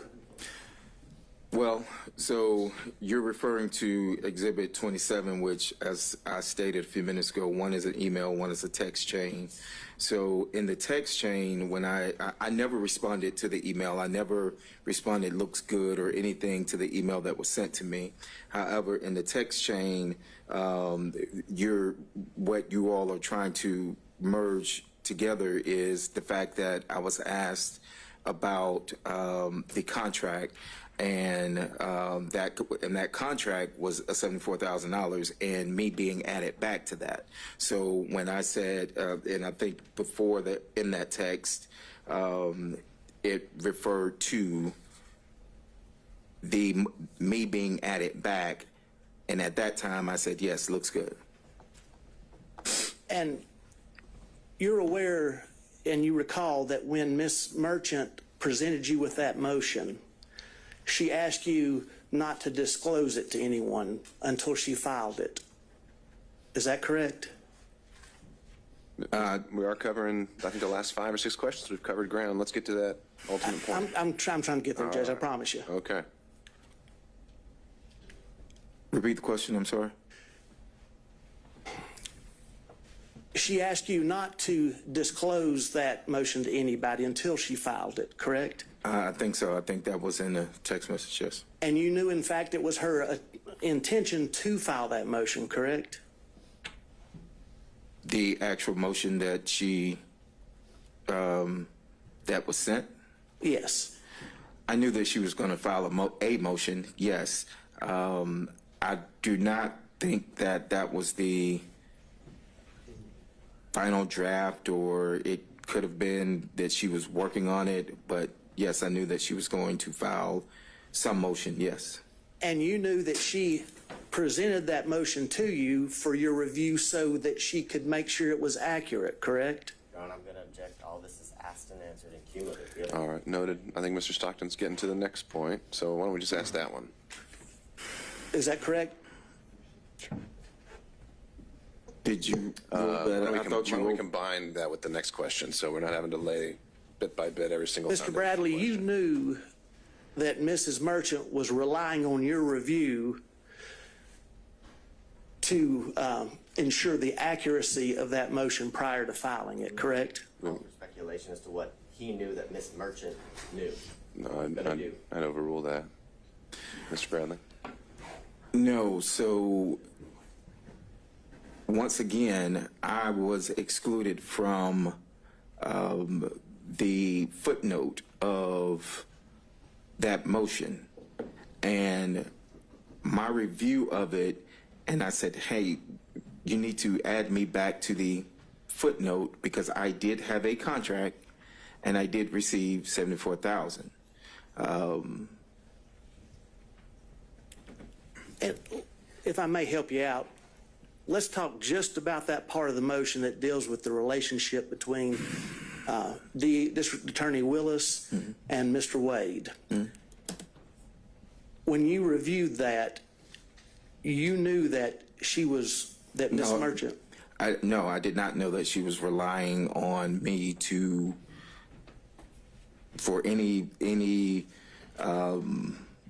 relying on me for any accuracy other than what was put in there about the $74,000.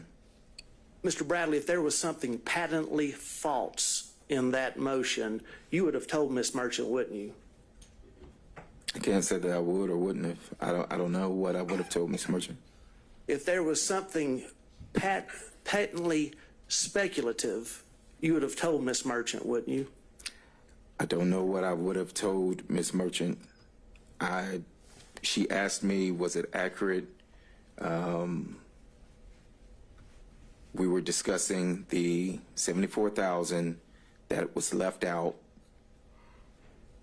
Again, if I may direct you just to that portion dealing with the relationship between Mrs. Willis and Mr. Wade. You didn't tell her that there was anything patently false in that because you didn't see anything patently false in that motion as it relates to the relationship.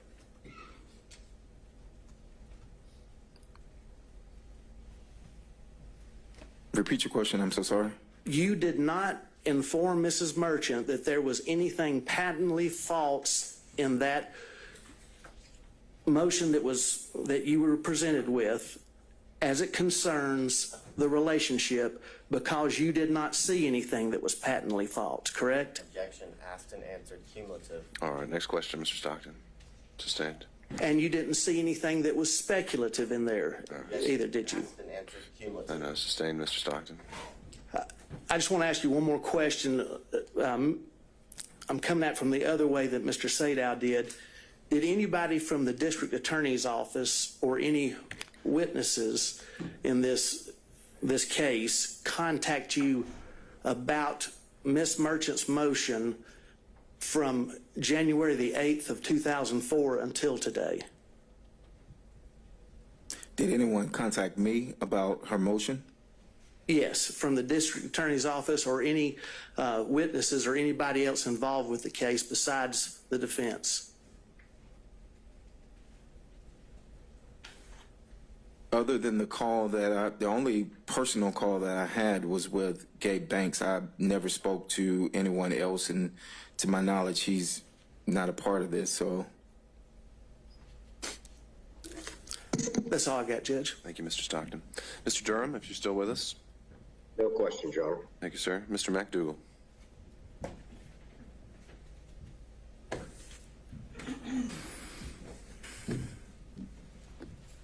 Good afternoon, Mr. Bradley.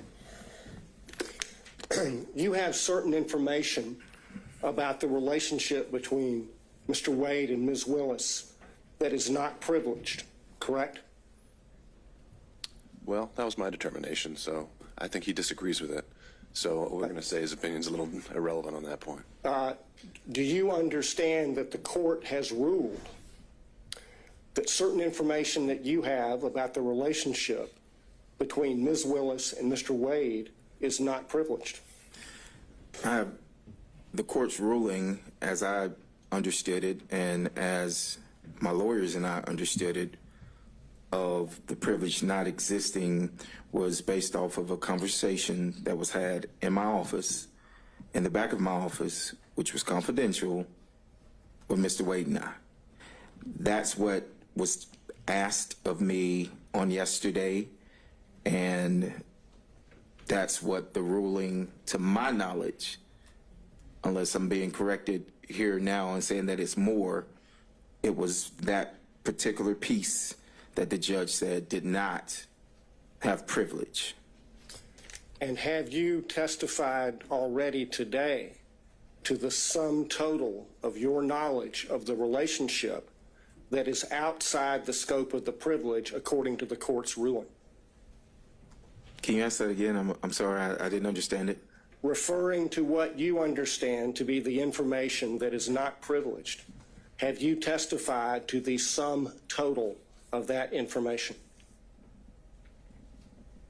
I think I have, yes. I think I've testified to that, yes.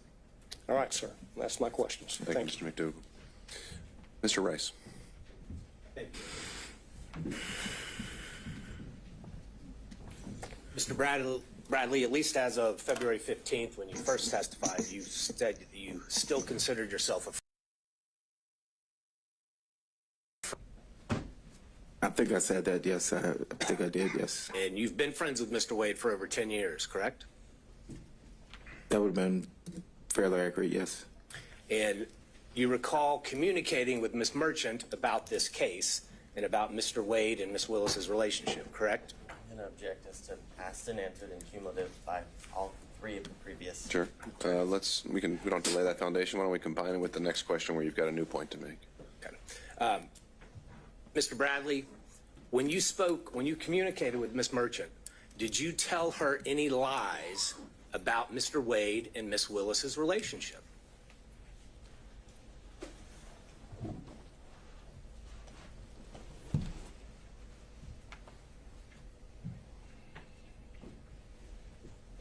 Did I lie to Miss? That's a simple question, Mr. Bradley. You're a lawyer. Did you lie to Ms. Merchant when you told her facts about Mr. Wade and Ms. Willis's relationship?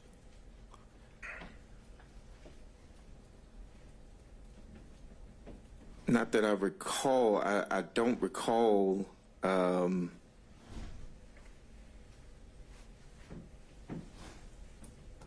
I mentioned earlier that I speculated on some things. I've testified to what I did know, so I can't recall whether or not No. Mr. Bradley, speculation is kind of a weaselly lawyer word. Let's speak truth here. You're under oath. Argumentative at this point, Your Honor. It's not asking relevant questions. Mr. Bradley. Let's find a question, Mr. Rice. Mr. Bradley, when you were communicating different details of the relationship between Miss Willis and Mr. Wade to Mrs. Merchant, did you lie to her about any of those details? Objection, asked and answered twice. I don't think he's answered it yet. I don't recall ever whether any of it was a lie or not. Well, this time, so. At the time you were communicating with Miss Merchant, you were still friends with Mr. Wade, correct?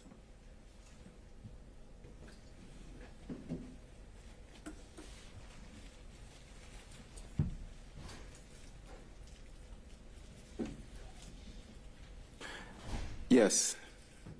And at the time you were communicating with Miss Merchant, you knew that she was talking to you in her role and capacity as an attorney in this case, correct?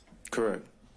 And you knew that she was going to use that information to somehow benefit and file a motion benefit her client, correct? I did not know that.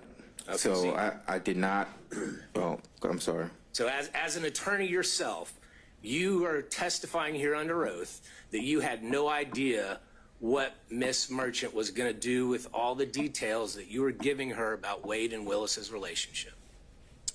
So at the time, no, I did not. I knew that Miss Merchant was gathering information. That is correct. Okay. And did you lie to her when you told her that the relationship began before 2021? I don't think we need to drill into specifics. He's covered it at a high level. I don't think we're going to get much out of this. Okay. Mr. Bradley, isn't it true the only thing that has really changed? Well, you were speaking to Miss Merchant, whether by text or by telephone. You never said to her that I don't remember or that I'm speculating, correct? I don't recall. Well, you've looked through a whole lot of text messages. Do you remember ever seeing any communication from you that said, I don't remember?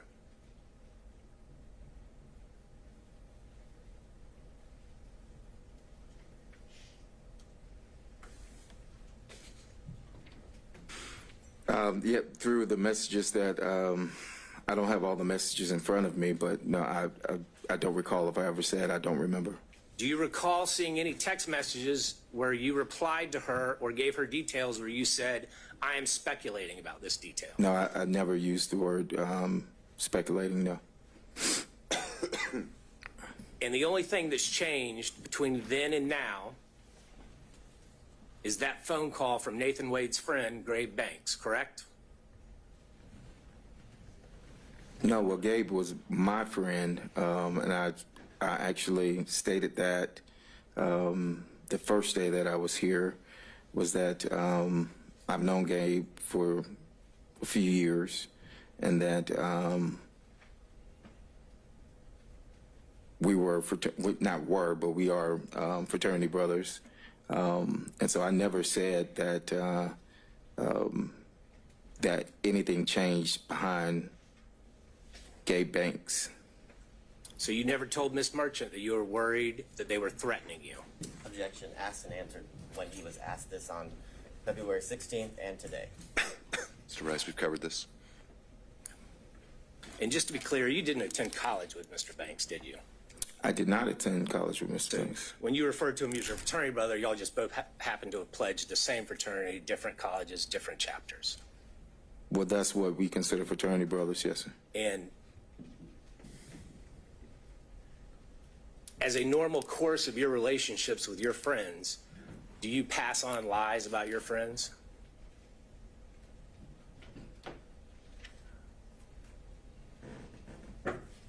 Have I passed on a lie about a friend? Is that what you're asking? Is that something you normally do, Mr. Bradley? Do you tell lies about your friends? Have I told lies about friends? I could have, I don't know. Do you tell lies about your friends about a case of national importance? Objection as to. All right, overruled. I could have, I don't know. Mr. Bradley, I notice you're not looking at me. I'm looking at you on the screen only because I was accused of, and I did the same thing to Mr. Sadow when he was on the What's screen. the next question, Mr. Rice? No further questions, Judge. I think it's clear. Thank you, sir. Mr. Gillen.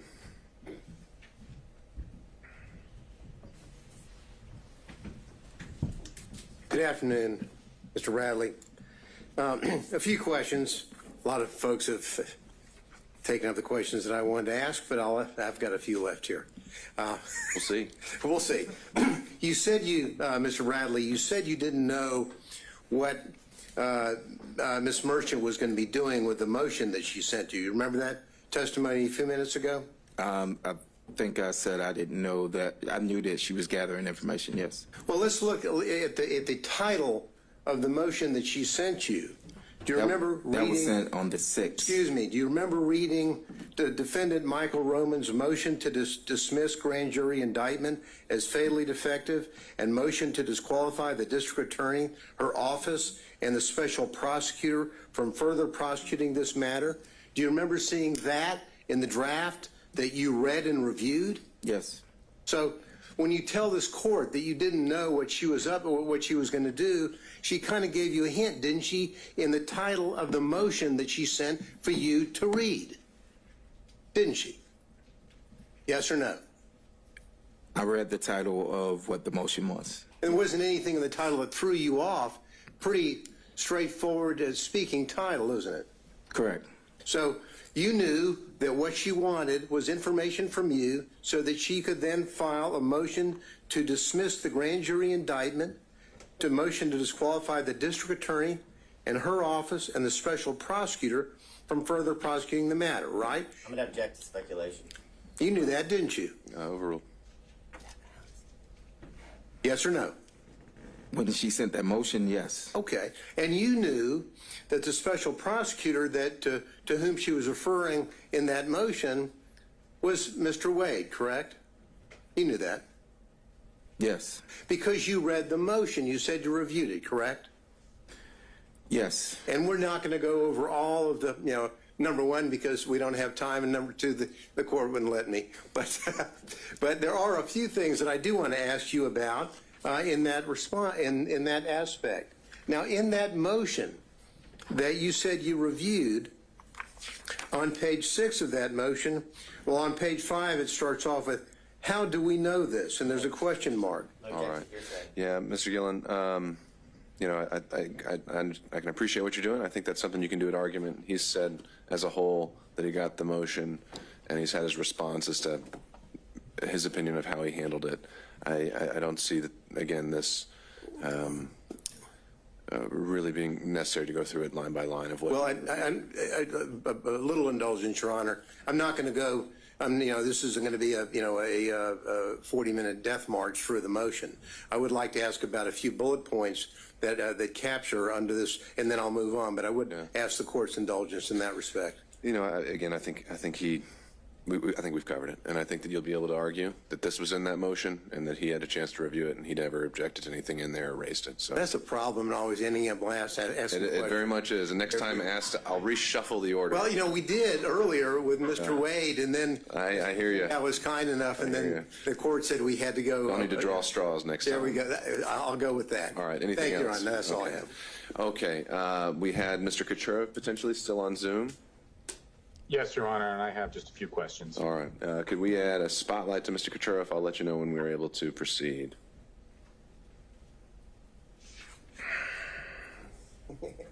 Judge, before he starts, can I take a 5-minute restroom? It's been Absolutely. 2 hours. Yeah, we've been going 2 hours, so let's come back at 4 o'clock. I'll also note for the record that we received a notification from Mr. Cromwell on behalf of Ms. Latham, and he said he was waiving her presence. And I don't know if he later decided to join us by Zoom, but I don't think he was electing to log in. So after Mr. Kucherov, just in terms of timing, Mr. Abadi, do you have any expectation of how long your, if any, questioning would last? I don't imagine my questioning will be very long. Okay, well, let's get back in at 4 o'clock.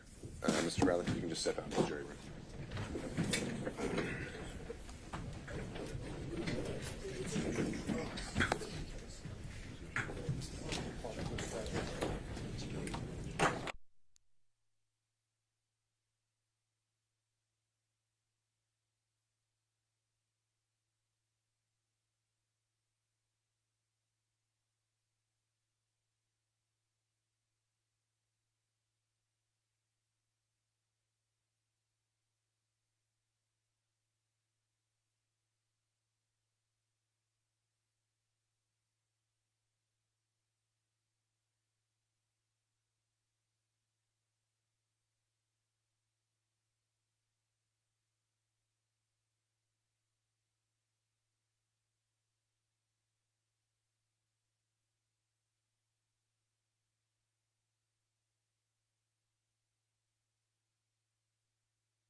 Mr. Kucherov, are you still with us?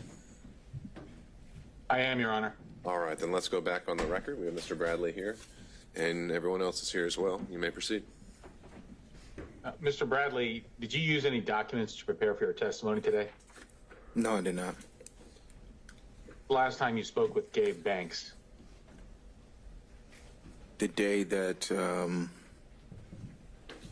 I don't have the date, but it was the date of whenever the phone call happened. And you know his wife, Kyra Banks, works for the DA's office, right? Yes, correct. When was the last time you spoke to Mr. Wade? I haven't spoken to Mr. Wade personally in a year, 2 years actually, when I left the firm. Miss Willis? I never, my interaction with Miss Willis was never where I would pick up the phone and talk to her, or that she would, or anything like that. So you didn't hang out with Miss Willis? You didn't have a personal relationship with her? No, I never had a personal relationship. I mentioned before that I went to a dinner that was after she was elected. That was at a steakhouse, but it was some 75 to 100 people there. So you knew of her, you just didn't have a business relationship or a personal relationship with her, or at least a close one? I knew of her from she was in the DA's office and I had criminal cases, but I did not personally know her, no. And not having known her, not really hanging out with her, you've got a contract from her office. I'm going to just object as to cumulative asked and answered throughout the All right, Mr. Kucherov, I think we covered this ground on the 16th about the contracts. Do you have are you going somewhere else with this? I am, Judge. If you give me a little latitude, I'll tie it right now. Okay, you may proceed. You got a contract from the office, not knowing or having a good relationship or a good working business relationship with Miss Willis. That's correct. That's because Nathan Wade steered that contract to you. I don't know how it came about, but it was presented to me at the office about the contract, correct? Who presented it to you? Mr. Wade? Yes. And he owed you money, you said at one point. Say that again? Owed you money at one point? I don't recall saying that he owes me money. Did he owe you money at one point? Not that I recall saying that Mr. Wade owes me or owed me money. I don't recall ever saying that. I didn't ask whether you ever said that. I said, did he owe you or did he owe you money in the past? No, he didn't owe me money. And so he steered this contract to you, to your office, and you weren't really talking to him? You hadn't talked to him for 2 years? The contract was in 2021. I didn't leave until 2022. So you didn't talk with him that whole time? I left in 2022. I haven't really spoke to him since 2022 is what I stated. When I left June of 2022, around June, August dates of 2022. Other than one last question, other than your attorney, who did you speak with today about giving testimony in this case today? I spoke to my attorneys, Charles Graham and B.C. Chopra. And I have nothing further, Your Honor. All right. And again, I'll just double check to make sure. Did Mr. Cromwell ever join us by Zoom? Do we? Your Honor, I think he's still having technical issues. Okay. He did email me saying he has no questions. It appears that all relevant questions were asked. All right, thank you. So just for the record, Mr. Cromwell has been apparently watching the proceeding. He had waived his client's presence and didn't have any other questions as well. So turning it over to Mr. Abadi. Your Honor, I have no questions. All right. Mr. Bradley, you can step down. Thank you, sir. Judge, you want these exhibits? I'll take this one. Good night.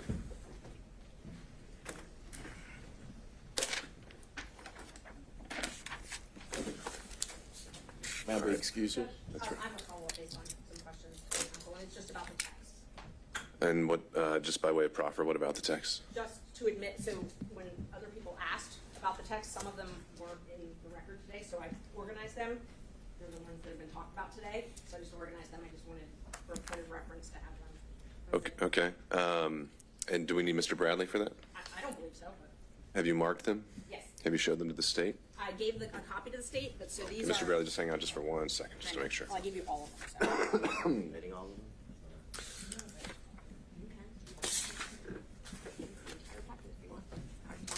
And I'll send it to you. And while he's looking at that, Mr. Bradley handed me Defense Exhibit 23, 24, 25. Judge, I didn't realize that they were in my folder. Oh, is that from the hearing? Yeah, From on Friday? All right, well, thanks for returning those. Let me make sure.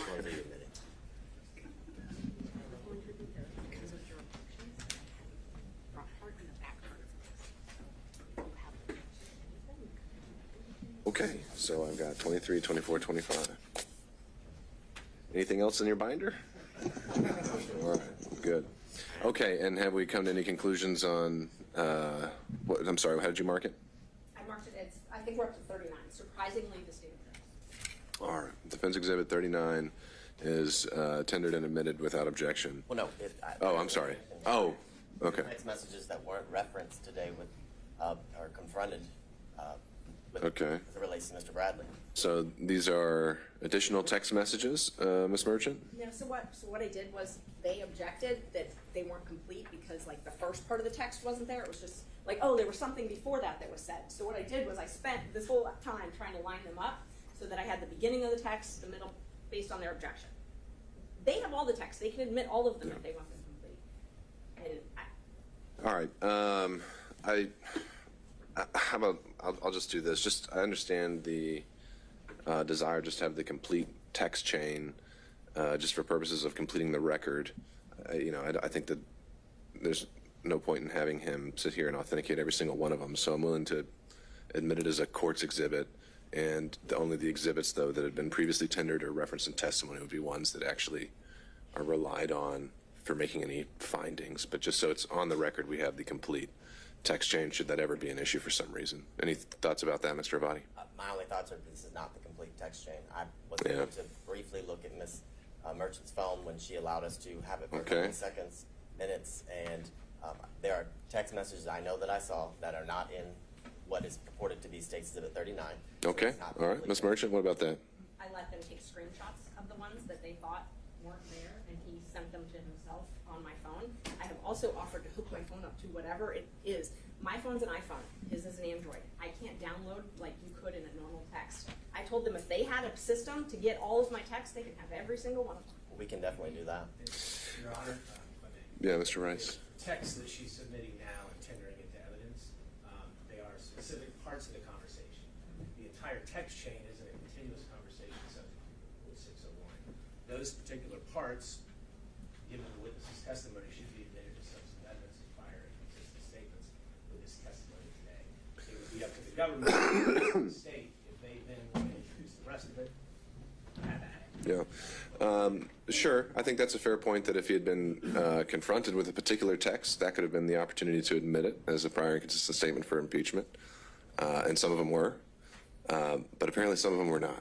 I'm taking those out. So I'm taking out the ones that they said he wasn't confronted with, and I'm just going to admit the ones that he was confronted with. And that's fine. It just makes it more confusing, but it's fine. All right. So we have a newly marked, newly compiled 39. Let's see what the state thinks of that one.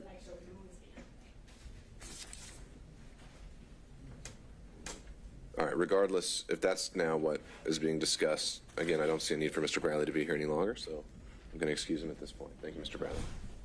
Judge, may we be? Of course. Take care. Yes, that's right.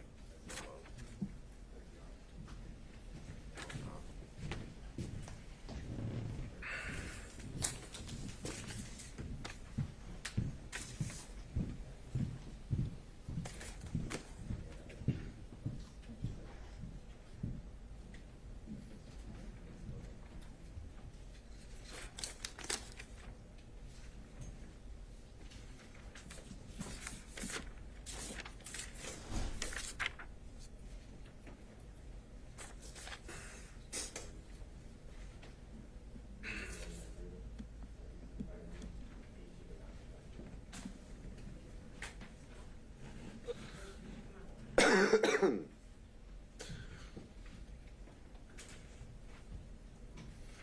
last time I did it was with Ms. Cross. But you didn't confront him with them. When Ms. Cross had to make a witness.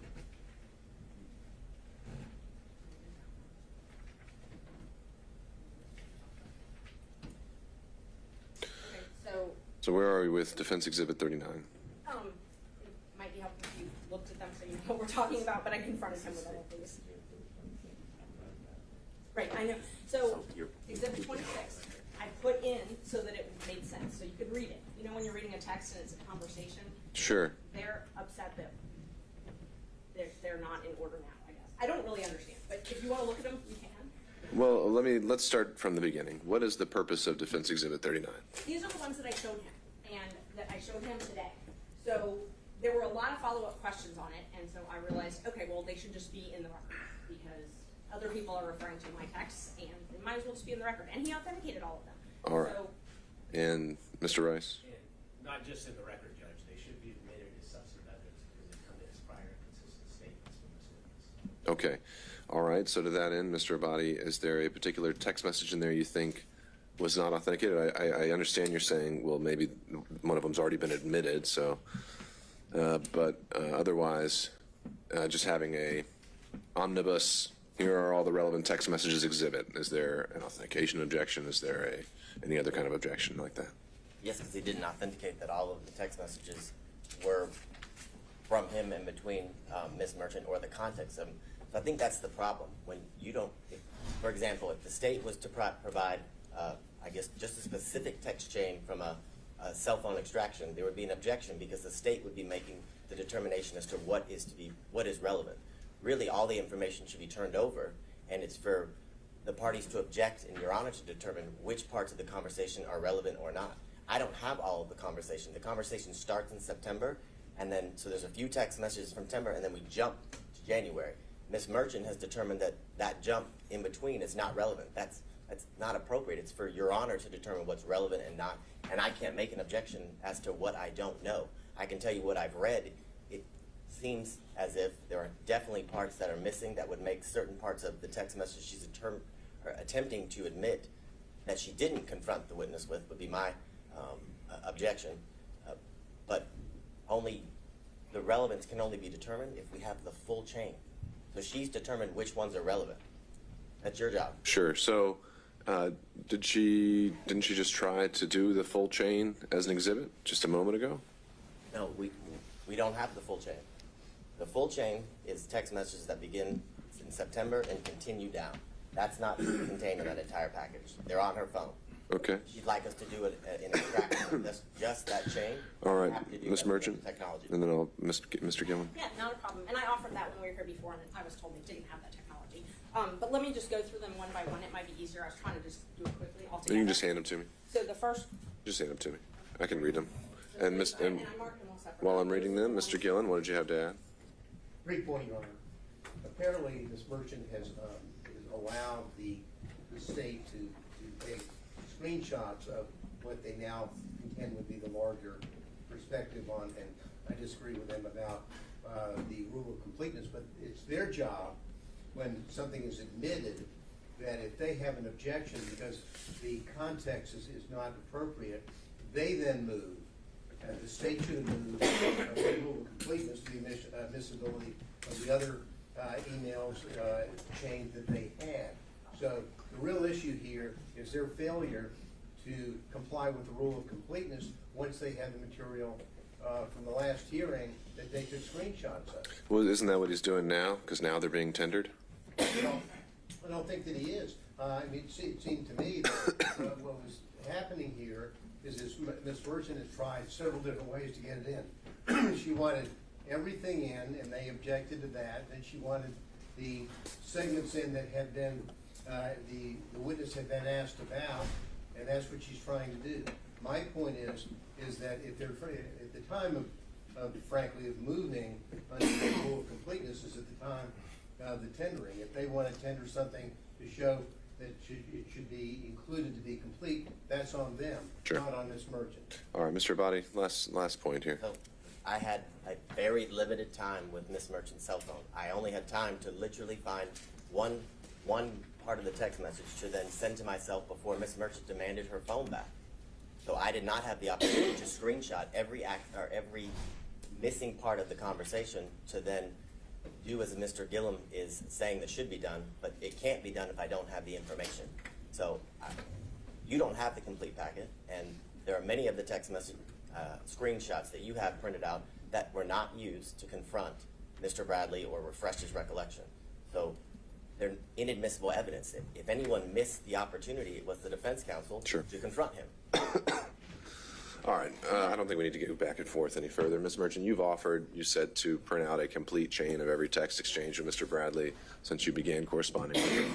I'll give you the chance to do that, and you can follow up by email with that exhibit. It would be the complete chain without any deletions or removals, and we'll have that marked as Defense Exhibit 39. Thank you. Judge, I have got to respond, though, that in court Friday at 1:57, when Mr. Abadi texted himself the screenshots, I literally wrote him, do you want any other screenshots? I have nothing to hide. You can download my phone if you want. So, All right, we're done. Okay, so I'll wait back to hear from you all on Exhibit 39. And is there anything else to take up before we discuss Friday? Just kind of throwing it open to the floor. Seeing none, I believe I'd asked and put it out there among defense counsel to be considering how they would like to organize their arguments on Friday. Has there been any decisions reached on that? we're meeting tomorrow to determine that, Okay. and I can email the court when we're done with that. But we are going to make it as efficient as possible and break it up. Break it up in terms of like subject matter or something like that? If there's time limits, Yeah. on the defense at large, Yeah, let us know. that's the idea. Okay. Tell us what that'll be, and then Well, I'll start with, what is it that you're asking for? We'll start there. It's kind of curious. that's an interesting. Well, I don't think we can answer that right now. Number one, the court said, look, if you divide it up, then we can go with that. Or if you can't divide it up, then I'll give each defense counsel a specific period of time. Tomorrow, we'll find out when we meet whether or not we can divide it up in a way that serves the interest of our respective clients. Hopefully we can communicate with the court. Okay, I'll just wait to hear from you. To the point of, I think the state recently filed their own motion to, I think it formally said to reopen the evidence as to another witness. I only got to read it very briefly, or I don't know if that was just saying in the alternative we'd like to reopen the evidence. I don't know, maybe someone can clarify that, but my thought there and what I think we ought to do Friday and what I would like to do on the issue of the cell phone analysis and this other affidavit filed by the state today is that both parties, any party rather, can make whatever arguments they want based on a proffer, any counter arguments they want to make based on a proffer. They would not be admitted into evidence at this point. And at this point, I need to start hearing the arguments in the law and what we've heard so far. And if I think I'm able to reach a ruling based on that, I will. However, if I think that the proffer is going to make a material determinative point, we can reopen the evidence at that point. But just the bottom line is on Friday, I do. The intention is that we're still sticking with argument, but the parties are free to address some of these issues that have been brought up post-hearing if they'd like to. Your Honor, excuse me. Whoa. Sorry. Let me start with Mr. Sagan. I'm alive and well with a quick question. All right. That suggests that we do not have to have a witness present on Friday for the cell phone record. That's right. Friday would just be argument, and counsel can proffer why they think it's significant. And if once I've heard the law and the argument of counsel, I decide that that is going to have some material bearing on the outcome, then we can reopen the evidence and have it properly admitted and authenticated and subject to cross-examination. Thank you. Okay. Ms. Merchant. I just wanted to know if the court wanted us to focus our arguments on anything in particular. Any questions you wanted us to try and answer? Well, actually, I think what I'm more likely to do is more along the lines of what I suggested before, is give you all a time block, and you use the time however you think is more effective, what you think is your strongest argument. I don't, a lot has been covered, and there's a lot in the motions that weren't covered during the evidentiary hearing that I would plan to rule on at the same time as well. So I leave that to you. All right, thank you. Mr. Gillen? Your Honor, I know we have other motions to hear on Friday. Oh, we do?